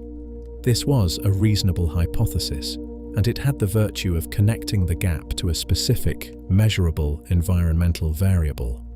The third candidate was the least dramatic, and for a long time the least popular, but it turned out in the end to be closer to the truth than either of the others. The gap, some researchers suggested, might not be a real biological signal at all. It might simply be a sampling artifact, a product of where geologists had happened to look for fossils and where the rocks of that age happened to outcrop, and how well the particular depositional environments of the early Mississippian preserved small terrestrial vertebrates. If the right rocks were in the wrong places, or if nobody had thought to dig in them, the gap would look real even if the underlying biology had been active the whole time. The test of which explanation was correct required finding fossils. And finding fossils, as anyone who has ever done fieldwork will tell you, is mostly a matter of knowing where to look, having the time to look there, and being lucky. For decades, almost nothing new came out of the gap. A tooth here, a jaw fragment there, enough to suggest that some tetrapods had been present in that interval, but not enough to build a picture of what they were like or how diverse they had been. The gap held. Textbooks continued to include it as a standard feature of the Paleozoic timeline. Students learning vertebrate evolution were taught to accept that the first 15 million years of the Carboniferous were, for reasons that remained uncertain, a quiet period in tetrapod history. Then, in 2002, a British paleontologist named Jennifer Clack, known to everyone in the field as Jenny, published a paper in Nature describing a nearly complete tetrapod skeleton that had been found in Dumbartonshire, in western Scotland. The specimen had been sitting in a museum drawer for some years, having been collected by an amateur paleontologist named Stan Wood without being fully prepared or identified. When Clack got her hands on it, she recognized immediately what it was: a new species, almost certainly a very early Carboniferous tetrapod, preserved well enough that its feet, its spine, and much of its skull were visible. She named the animal Pederpes finnei, after the field worker Mrs. Finney who had helped prepare the specimen. Pederpes was crucially important for two reasons. The first was its age. The rocks from which it came were from the Tournaisian stage of the early Mississippian, right inside Romer's Gap, in a period from which very few articulated tetrapod skeletons had ever been recovered. The second was its anatomy.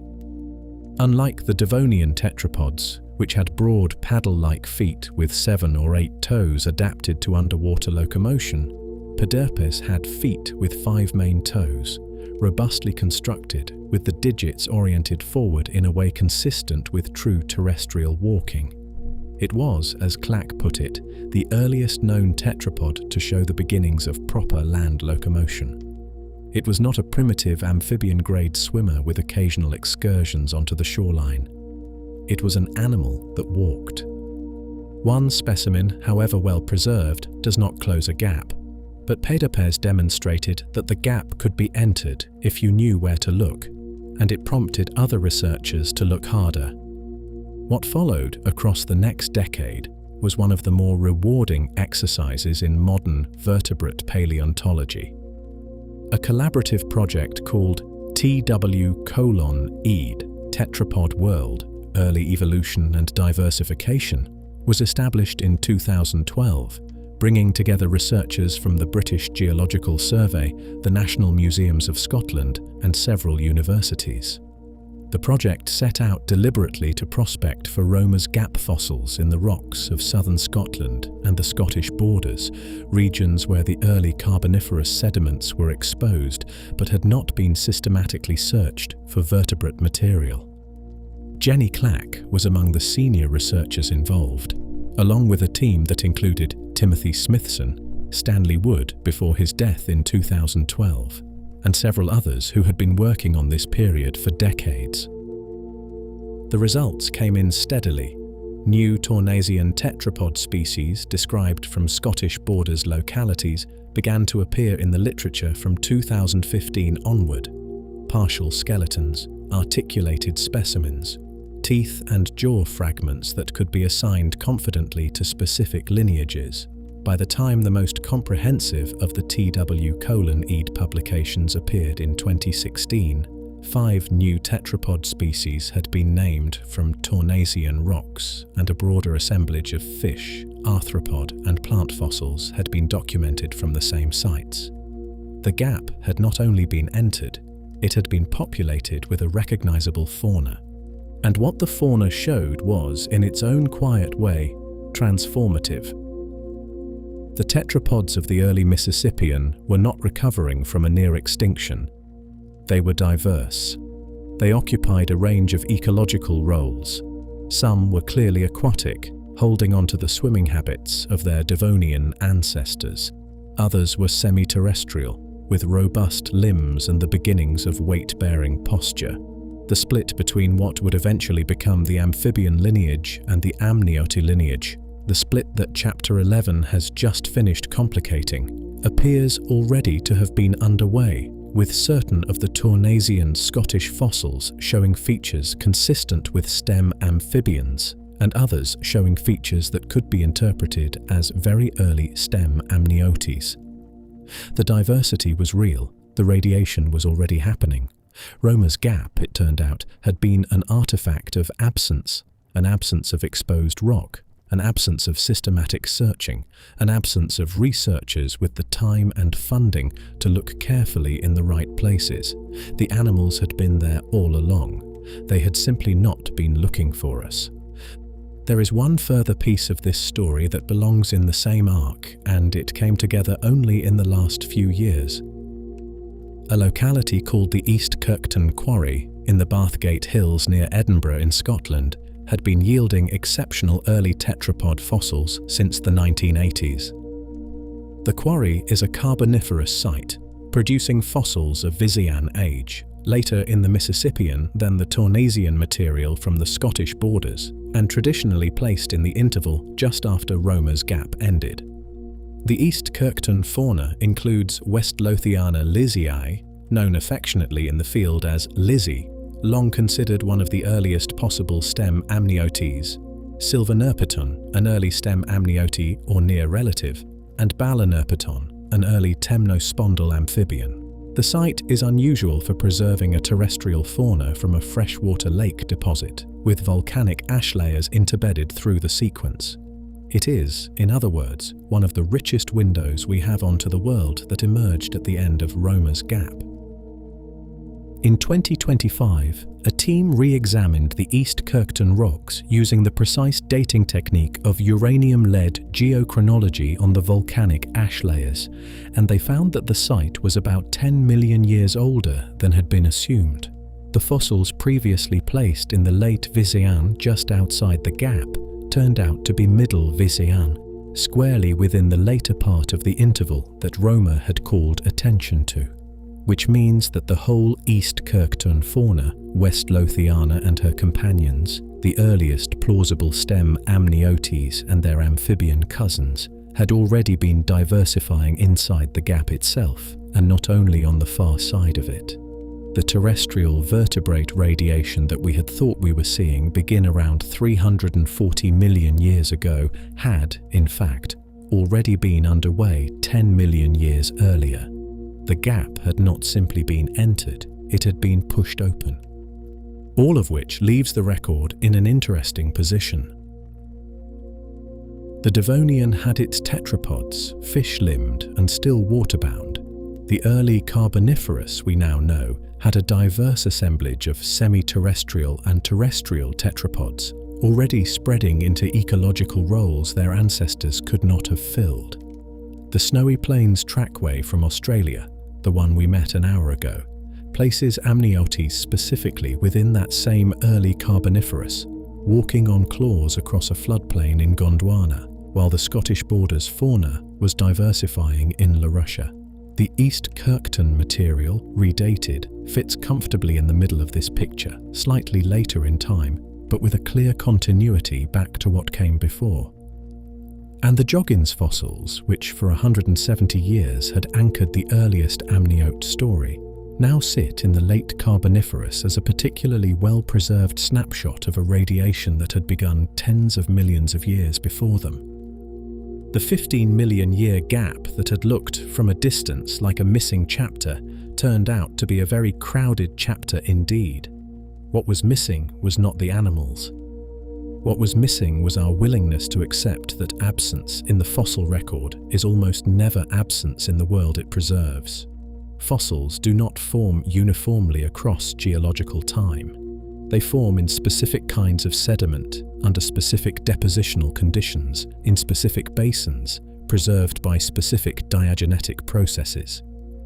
When an interval of time yields few fossils, the first hypothesis should always be that the interval did not preserve well, not that life was missing.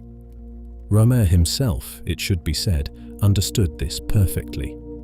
He called attention to the gap because he wanted it investigated, not because he thought it was a genuine biological void.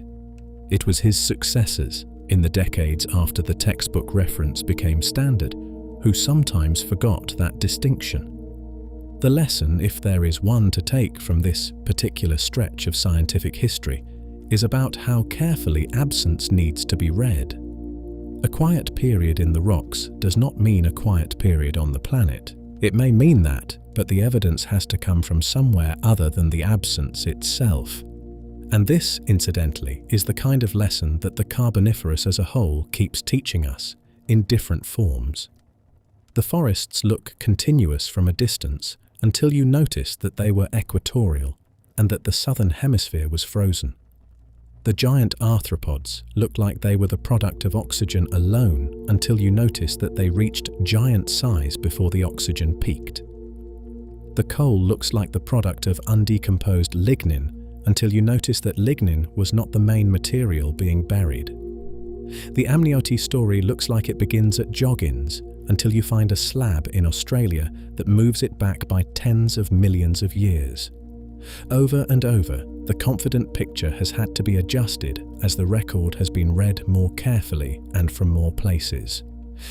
Which raises a question that I find difficult to resist asking, even though I am aware that I cannot fully answer it. What are we still missing?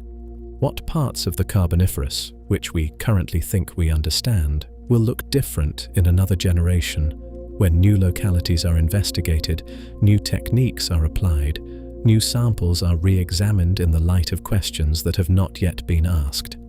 The honest answer is that we cannot know, because we are, by definition, inside the framework that will one day be revised.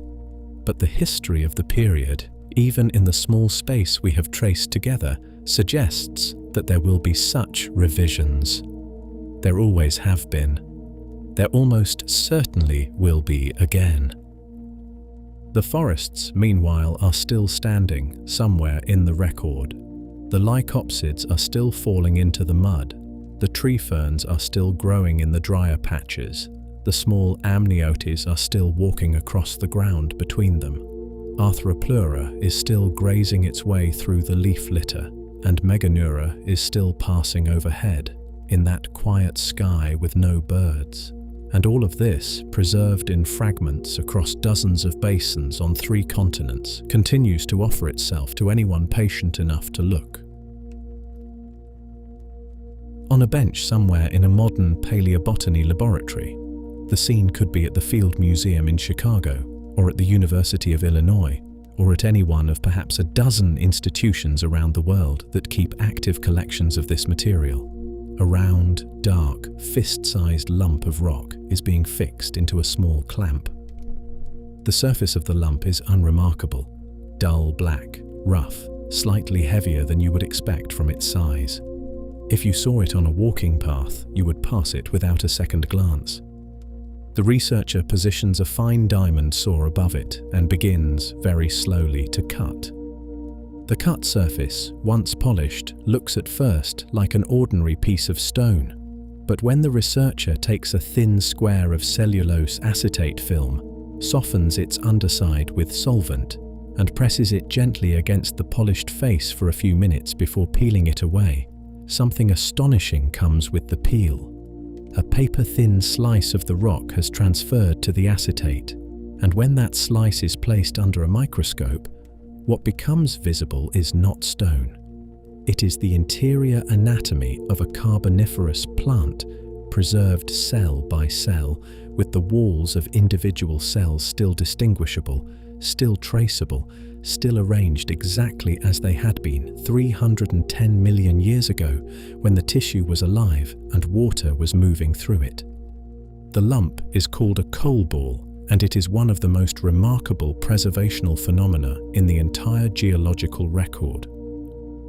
Coal balls form when the peat of a carboniferous swamp is infiltrated, before burial compresses it, by groundwater rich in dissolved calcium carbonate. The carbonate precipitates around and within the plant material, filling the cells and the spaces between them with a hard mineral matrix that sets faster than decay can proceed. What had been soft, wet, partially decomposed plant tissue becomes, in effect, a three-dimensional mineral replica of itself, with all the original cellular structure frozen in place. When that nodule is later pulled out of a coal seam and cut open, the plant can be read directly, not as a compressed impression on a shale surface, not as a carbonized film on a bedding plane, as the plant itself in full anatomical detail, with the xylem cells distinguishable from the phloem cells, the leaf cuticle from the mesophyll beneath it, the pollen tubes from the megaspores they fertilized. The largest single collection of this material sits at the University of Illinois at Urbana-Champaign, where it has been housed since the middle of the 20th century. It is known as the Phillips Coal Ball Collection, after the paleobotanist Tom Phillips, who built it up over a long career, and it contains something in the order of 50,000 individual coal balls, collected from coal mines across Illinois, Indiana, Kentucky, and several other Midwestern states. More than 250,000 acetate peels have been made from those 50,000 specimens, each peel archiving one thin slice of one carboniferous forest. Most of those peels have never been formally studied. They sit in drawers, in the order they were made, waiting. This is a detail that is easy to skim past, but it repays a moment of attention. The raw material for perhaps a century of further research into the anatomy and ecology of the coal forests is already sitting in a single building in central Illinois. Nobody needs to go back to the mines, many of which have been closed for decades. The plant tissue is there, on acetate, preserved at cellular resolution, ready to be examined by anyone patient enough to open a drawer. Coal balls are only one kind of exceptional preservation from the Carboniferous. There are others, and together they give us a reading of the period that far exceeds what the ordinary fossil record on its own would allow.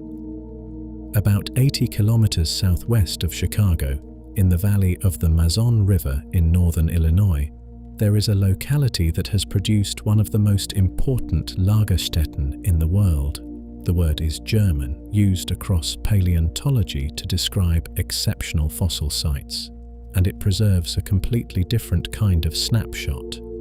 The Mazon Creek beds, from the late Pennsylvanian, laid down in the delta of a river emptying into a shallow tropical sea, contain millions of siderite concretions, oblong lumps of iron carbonate, typically the size and shape of a fattened potato, that formed around the soft tissues of dead organisms before decay could destroy them.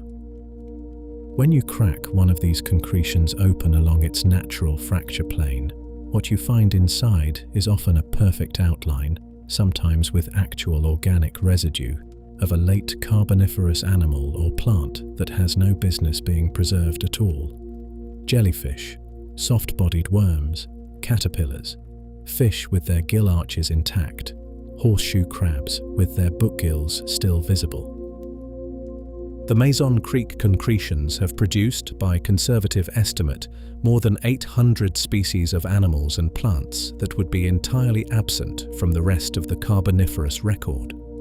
The majority of these are soft-bodied forms that simply would not have survived in ordinary sediments, and their presence at Mazon Creek is the only reason we know they existed at all. It is also the source of one of the most famous and persistently baffling fossils in the history of paleontology, the Tully monster, Tullimonstrum gregarium, a soft-bodied animal about 30 centimeters long with a torpedo-shaped body, a flexible trunk-like snout ending in a claw-bearing mouth, and paired eyes mounted on a stalk that ran crosswise across the body rather than alongside it. Nobody knows what the Tully monster is. It has been classified over the decades as a worm, a mollusk, a primitive vertebrate, and a member of a lineage that has no modern representatives at all. Recent work has leaned toward the primitive vertebrate reading, but even that remains contested. The Tully monster is the Illinois state fossil.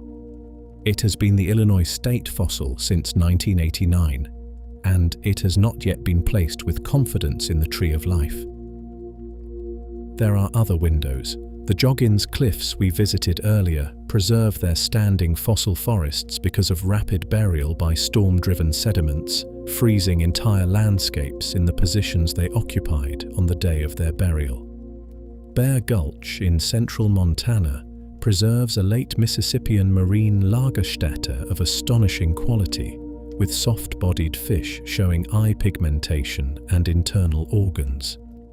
The Monceau-les-Mines nodules in France, the same kind of siderite concretions that produced the Mazon Creek fauna, formed in a similar depositional setting halfway across the Carboniferous world, yielded the juvenile Arthropod heads that finally resolved in 2024, 170 years of taxonomic confusion about that animal's anatomy.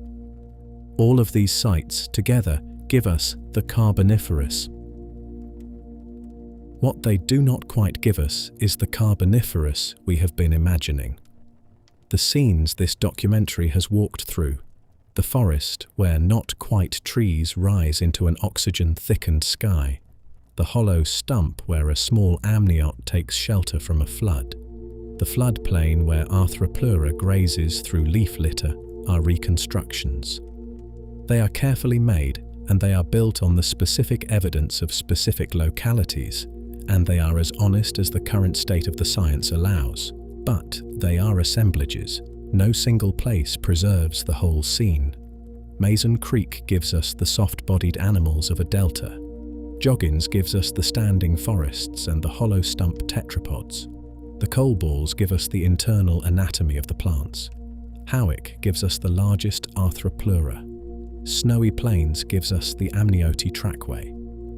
The documentary's coherent afternoon in a Carboniferous forest is, in reality, stitched together from dozens of different places, dozens of different preservation regimes, dozens of decades of careful research. This is not a weakness of the science. It is how the science actually works, and once you understand the nature of the record, the reconstruction becomes more impressive rather than less. Every detail that stands in our picture of the period is there because someone, at some point, found a specific fossil in a specific rock and figured out how to read it. And most of the material still is not read. The Phillips collection holds 250,000 acetate peels, of which only a fraction have been the subject of published work. The Mazon Creek concretions exist in their millions. Most that have been collected have never been formally described.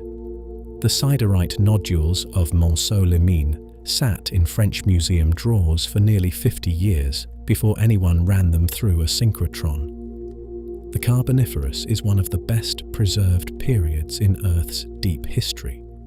It is also, at any given moment, one of the least read, which means that much of what we know about this forest has still to be excavated, not from the ground, but from what the ground has already given up, from the slow, patient, microscope hour by microscope hour work of going through the material that already exists. The forest is there. It is waiting inside the stone. And the stone is, in thousands of drawers in dozens of institutions around the world, already on the shelf. From that cellular view, the cell wall under the microscope, the coal ball slice on the acetate peel, the single leaf from a single lycopsid from a single swamp in central Illinois, The documentary's scale pulls back one order of magnitude at a time until the whole period comes back into view. A forest that grew, fell, failed to rot, and left its anatomy in stone, 60 million years of it, 3 continents worth, and behind it, through all of it, the life of individual trees, each one living its own brief span before surrendering to the swamp that had grown it. Before anything happens, the tree is there. It is standing, this particular morning, in the middle of a stand of its own kind, somewhere in the wet lowlands of what we would now call southern Illinois. About 310 million years ago, the canopy at its crown catches the first horizontal light of the day. The trunk rises straight for 30 meters before it forks into the slender branches that carry the reproductive cones.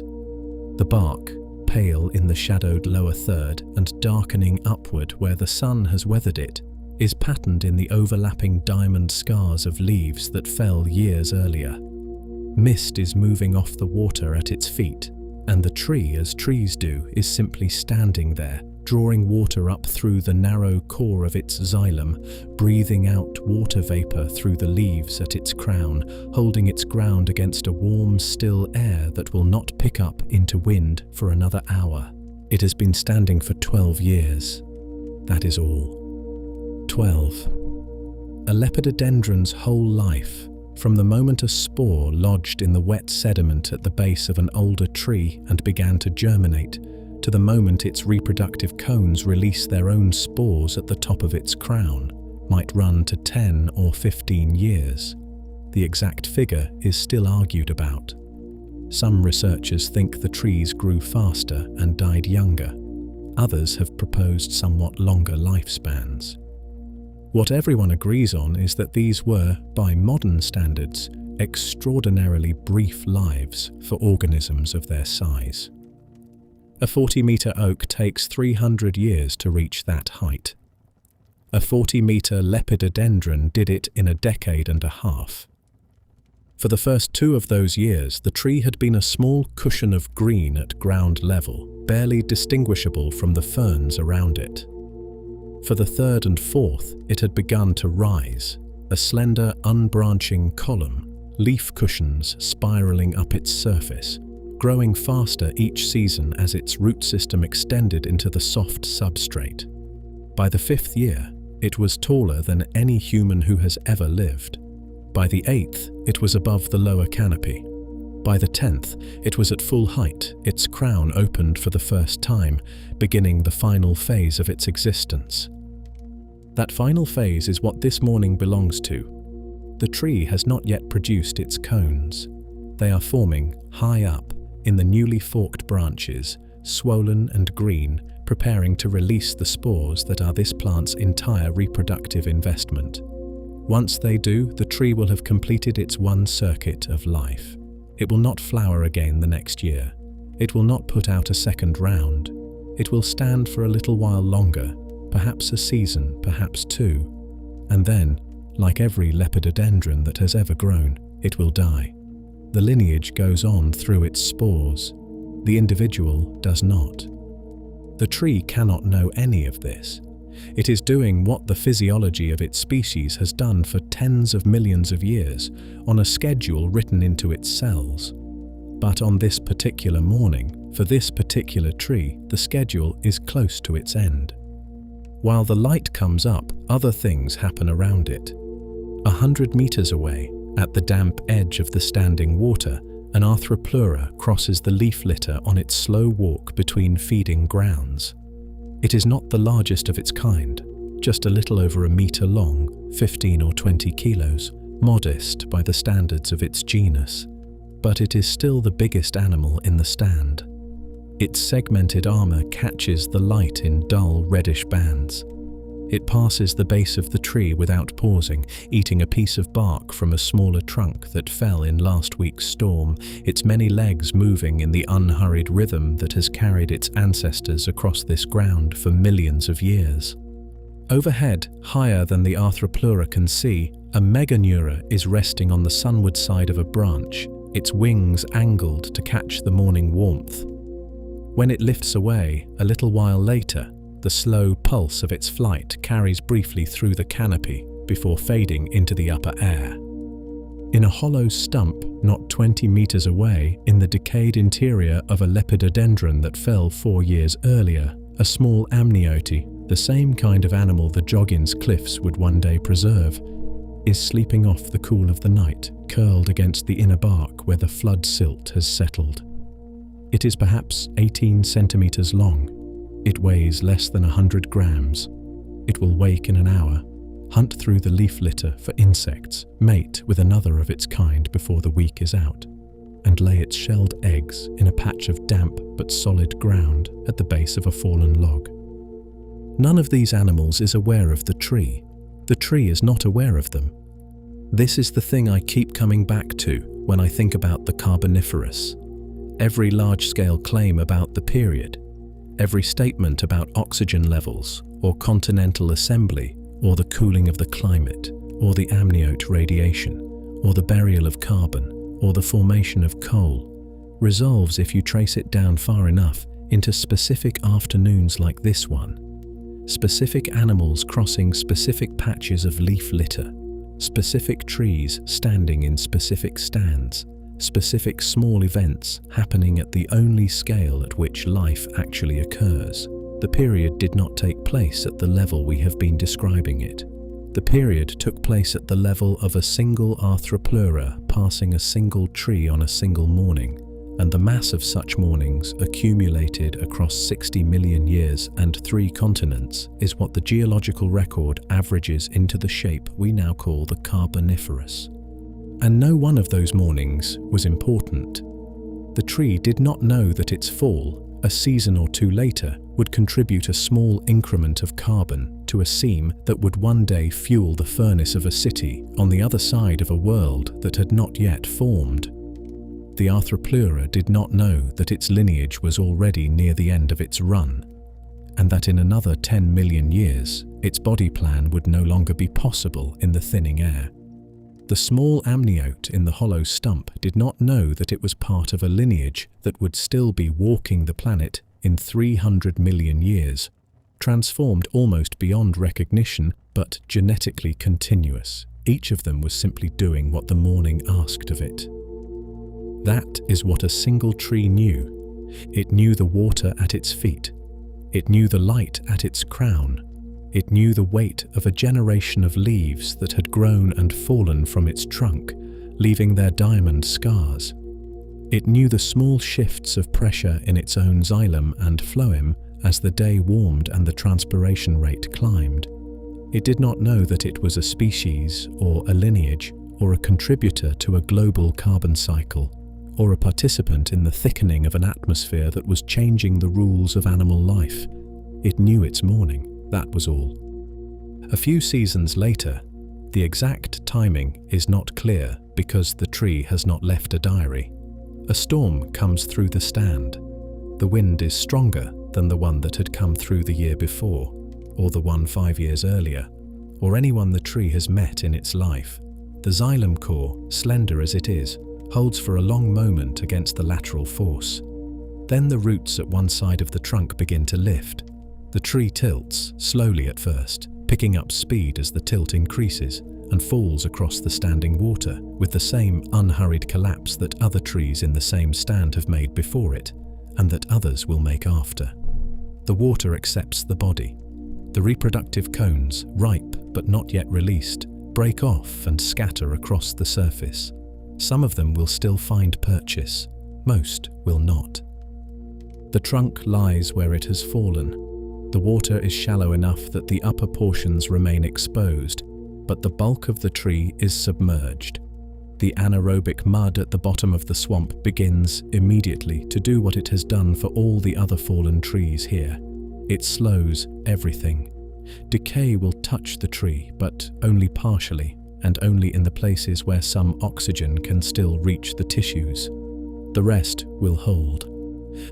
The tree that had stood for 12 years will, in that position, remain substantially intact for tens of thousands more.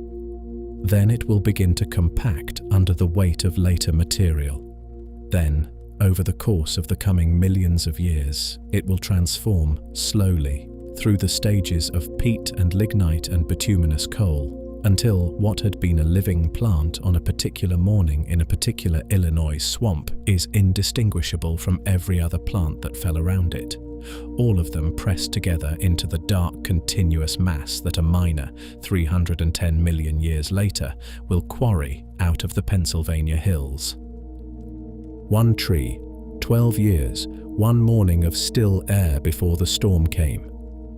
Multiply by the other trees in that stand, by the stands up and down that flooded valley, by the valleys running along the equatorial coast of Laurussia, by the eastern forests of Cathasia on the far side of the Paleotethys, by all the seasons in all the years the coal forests stood, by the 100,000-year pulses of the cyclothems, by 60 million years, and you begin to see again why the seam in the Pittsburgh wall reaches the thickness it does. Here is the paradox of the period we have been spending time inside of. The Carboniferous left in the rocks of our present world one of the most complete, legible, continuously readable geological archives that any interval of deep time has produced.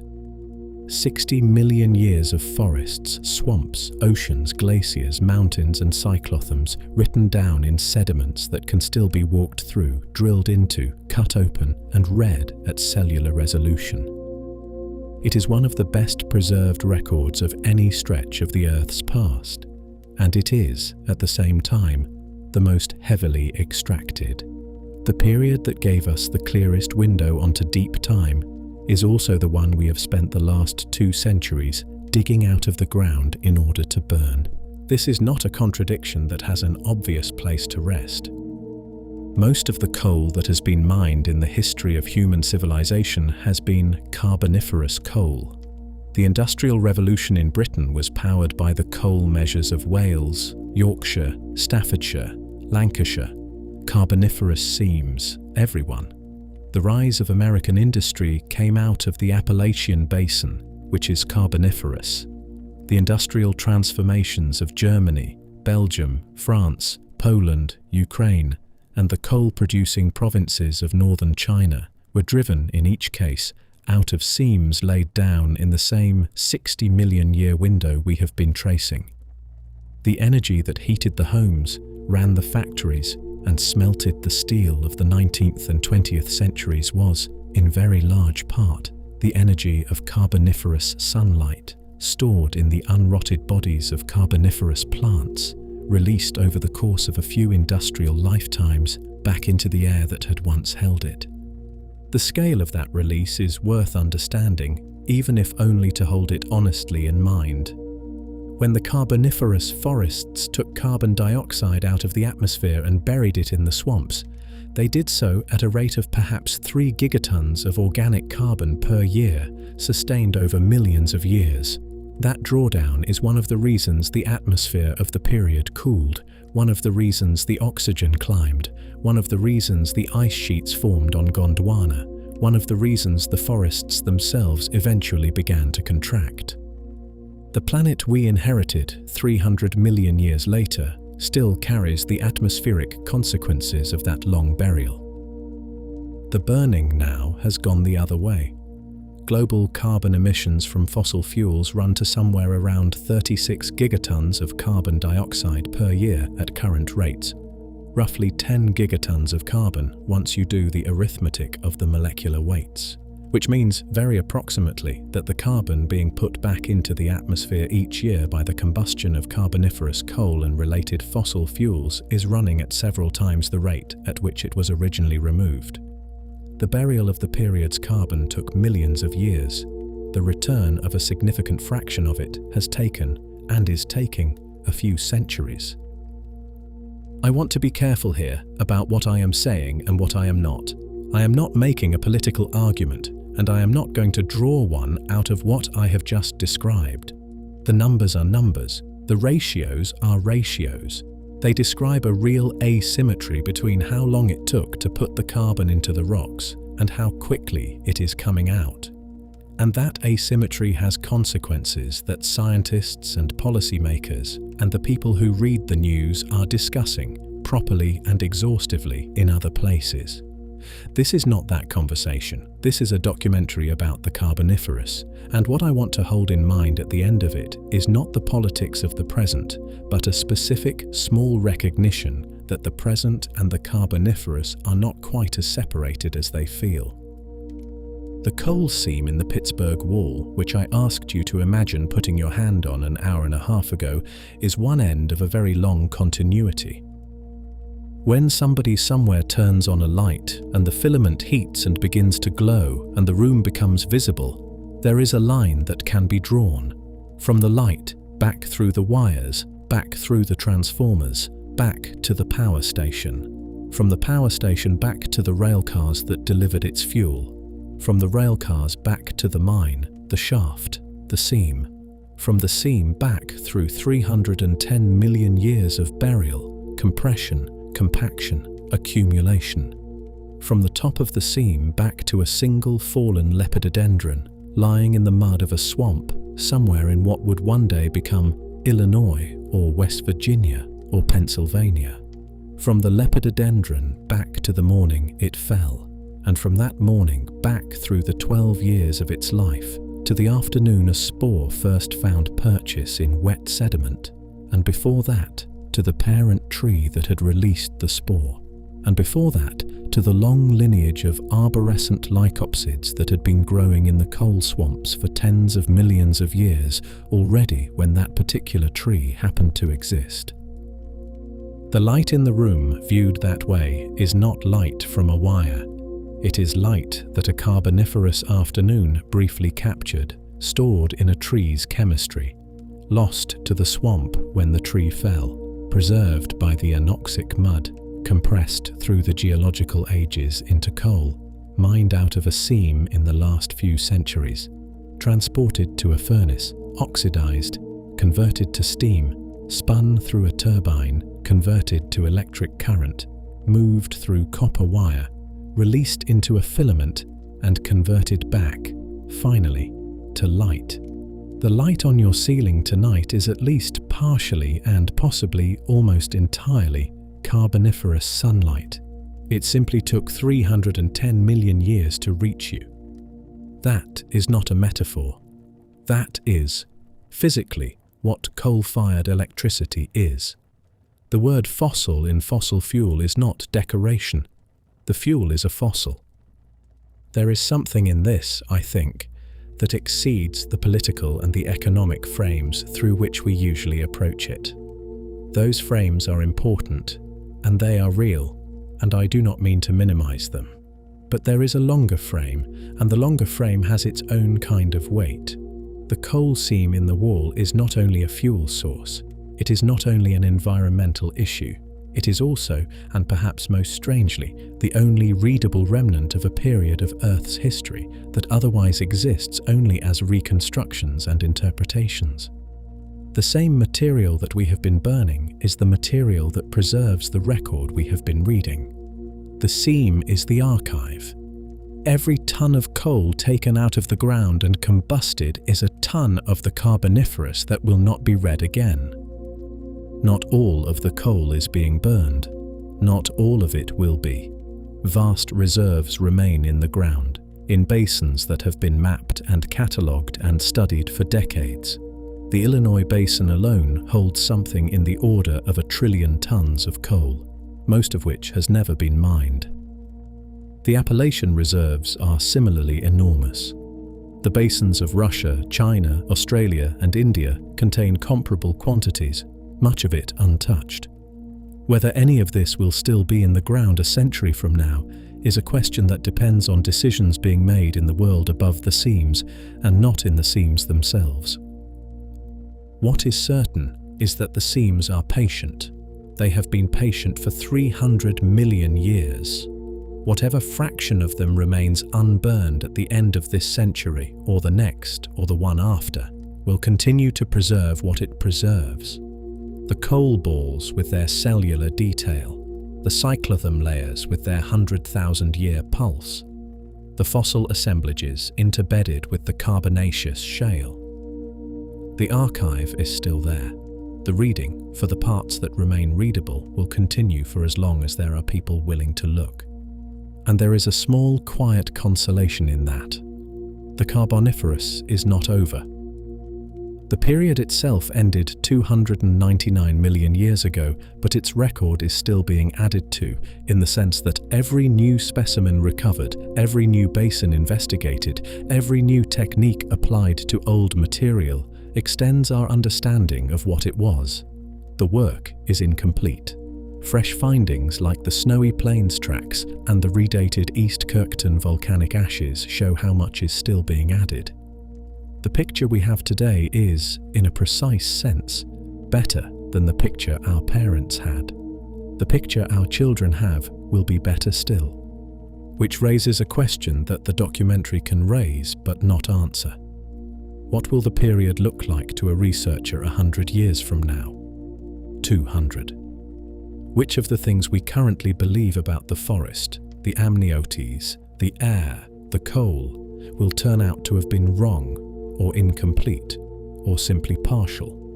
Which specimens, currently unremarkable in a museum drawer somewhere, will turn out to carry evidence we do not yet know to look for? Which basins, currently unexplored, will produce the next finding that reshapes the story? The honest answer is that nobody listening tonight will live to read most of those findings. The deep time we have been describing is not only the time of the record, it is also the time of the reading. It takes generations of careful work to move our understanding of a period by any significant amount, and we are, any of us alive right now, only ever seeing one frame of a long film that has been unspooling since Dawson first climbed the Joggins cliffs and will continue to unspool long after all of us are out of the room. The Carboniferous, in that longer sense, is not finished. The forests fell, the swamps dried, the ice advanced and retreated, the continents closed, the coal formed, and somewhere in the world, right now, a paleobotanist is sliding an acetate peel under a microscope and seeing, for the first time anyone has seen it, the interior of a specific cell in a specific leaf of a specific tree that grew in a swamp on a morning 310 million years ago. That tree did not know it would be seen, could not have known. But it is being seen tonight by someone who has chosen to look. Which is, perhaps, the quiet, unspectacular thing this period has to offer us in return for all the noise we have made with its carbon. Attention, still possible. A record, still readable. A forest, still standing in the stone. Somewhere in the world tonight, in a quiet building that has closed for the evening, a single coal seam is exposed in cross-section on a polished slab. It might be in a museum, in the teaching collection of a university department, in a private display in a geology society's library. The slab is perhaps a meter across, sawn flat and waxed, and under the low reserve lighting the black band of coal runs through it horizontally, about 30 centimeters thick, with finer layers of pale shale above and below. If you were there, the building long since emptied of staff and visitors, you could walk up to it and see what 300 million years looks like when it has been pressed into a single interval of stone. The coal would be dense and dark. The shale would be paler. The line between them would be almost geometrically sharp. The room would be silent. That is the image I would like to end with, and I would like to arrive at it slowly, because there is still some ground to settle before we get there.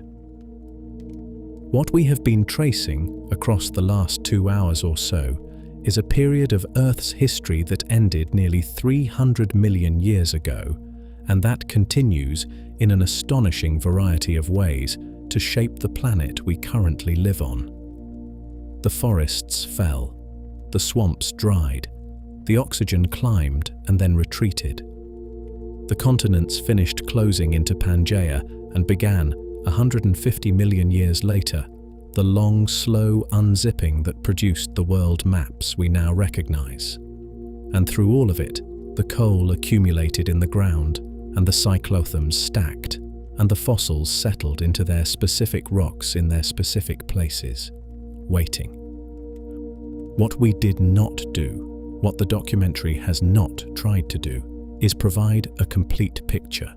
The Carboniferous, as we now understand it, is incomplete in ways we know about, and incomplete in ways we do not yet know about. And the honest ending of any account of this period is to sit for a moment with what we still cannot answer. We do not know, for example, why this particular window in Earth's history produced so much more coal than any other. The tectonic geography explanation, the vast, flat, wet equatorial lowlands of assembling Pangaea, is solid as far as it goes. But similar configurations have existed at other times without producing comparable burial. The Cretaceous had warm, humid, forested lowlands. The Cenozoic has had swamp systems of its own. Neither produced anything close to Carboniferous coal volumes.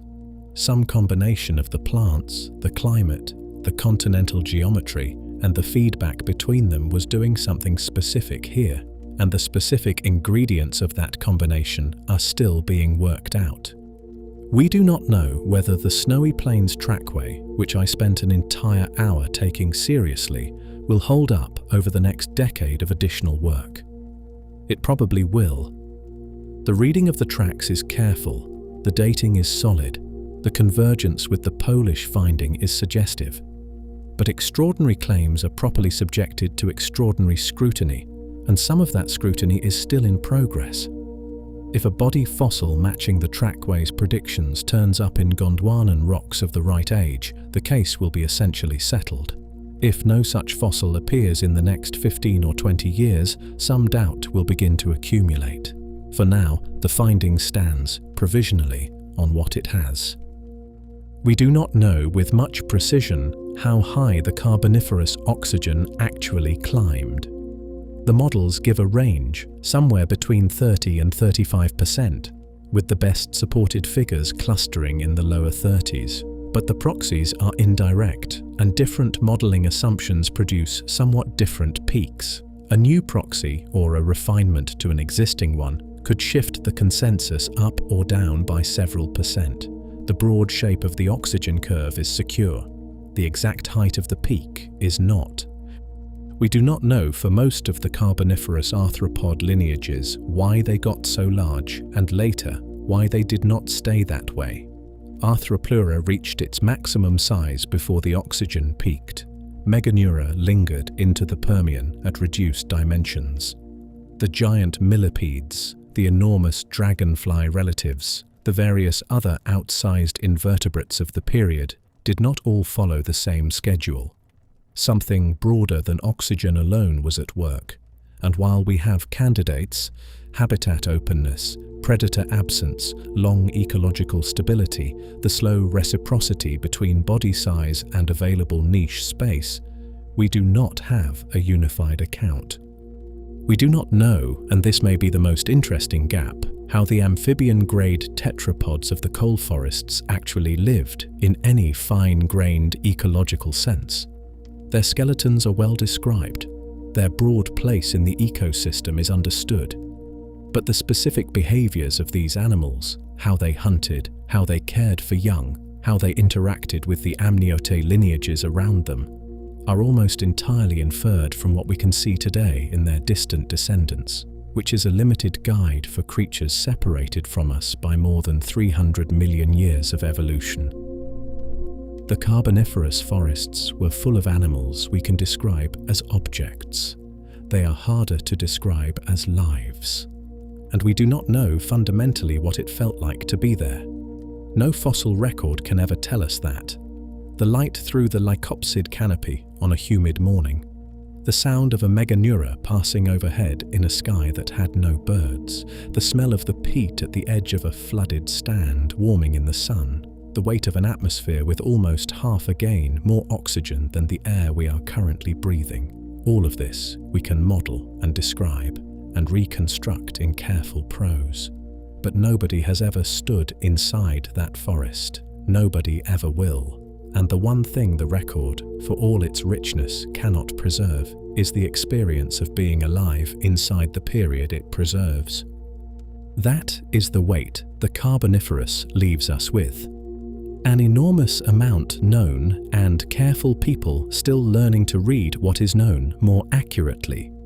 A greater amount preserved but not yet examined, waiting in drawers and cliffs and unmined basins around the world, and an irreducible portion that is simply not recoverable, the living moments of 310 million years ago, which no technique will ever bring back. Now let me pull the view back before we settle. The Carboniferous lasted 60 million years. Earth has existed so far for about 4.5 billion. If you imagined the planet's history as a single year, with its formation on the 1st of January and the present moment just before midnight on the last day of December, the entire Carboniferous would occupy a little under 5 days, from some time in early December to around the middle of the same month. The first of its coal forests would appear around the 8th of December. The collapse of the equatorial rainforests would fall around the 11th or 12th. The last of the period would pass on the 15th. On the same scale, the entire history of mammals dominating the land, which began about 65 million years ago, would run through the last 5 days of December. The genus Homo would appear in the final 20 minutes of the 31st. Everything we call civilization, cities, agriculture, writing, recorded history, would fill the last half second before midnight, which means that the Carboniferous, viewed from far enough back, is not a distant and alien time.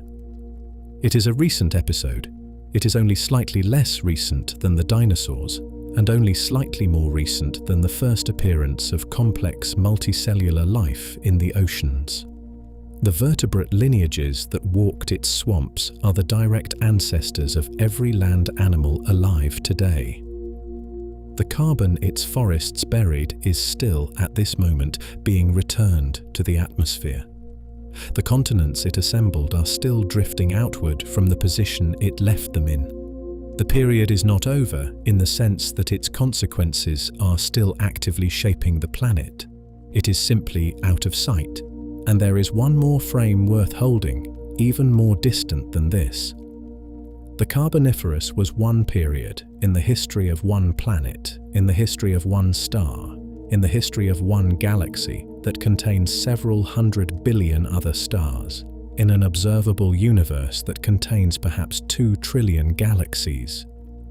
The light that was falling on the Carboniferous forests came from a sun that was slightly younger, slightly cooler, and very slightly larger than it is now.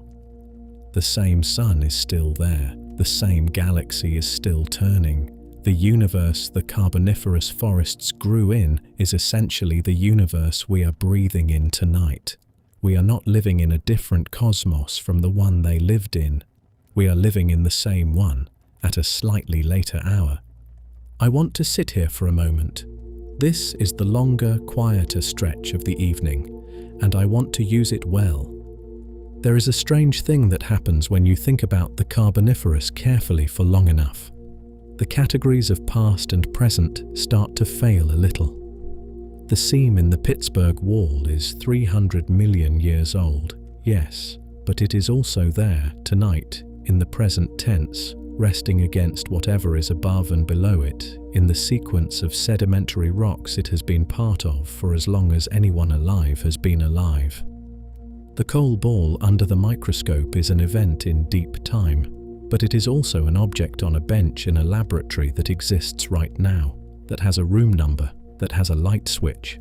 The tree that fell 300 million years ago is not a figment of the past.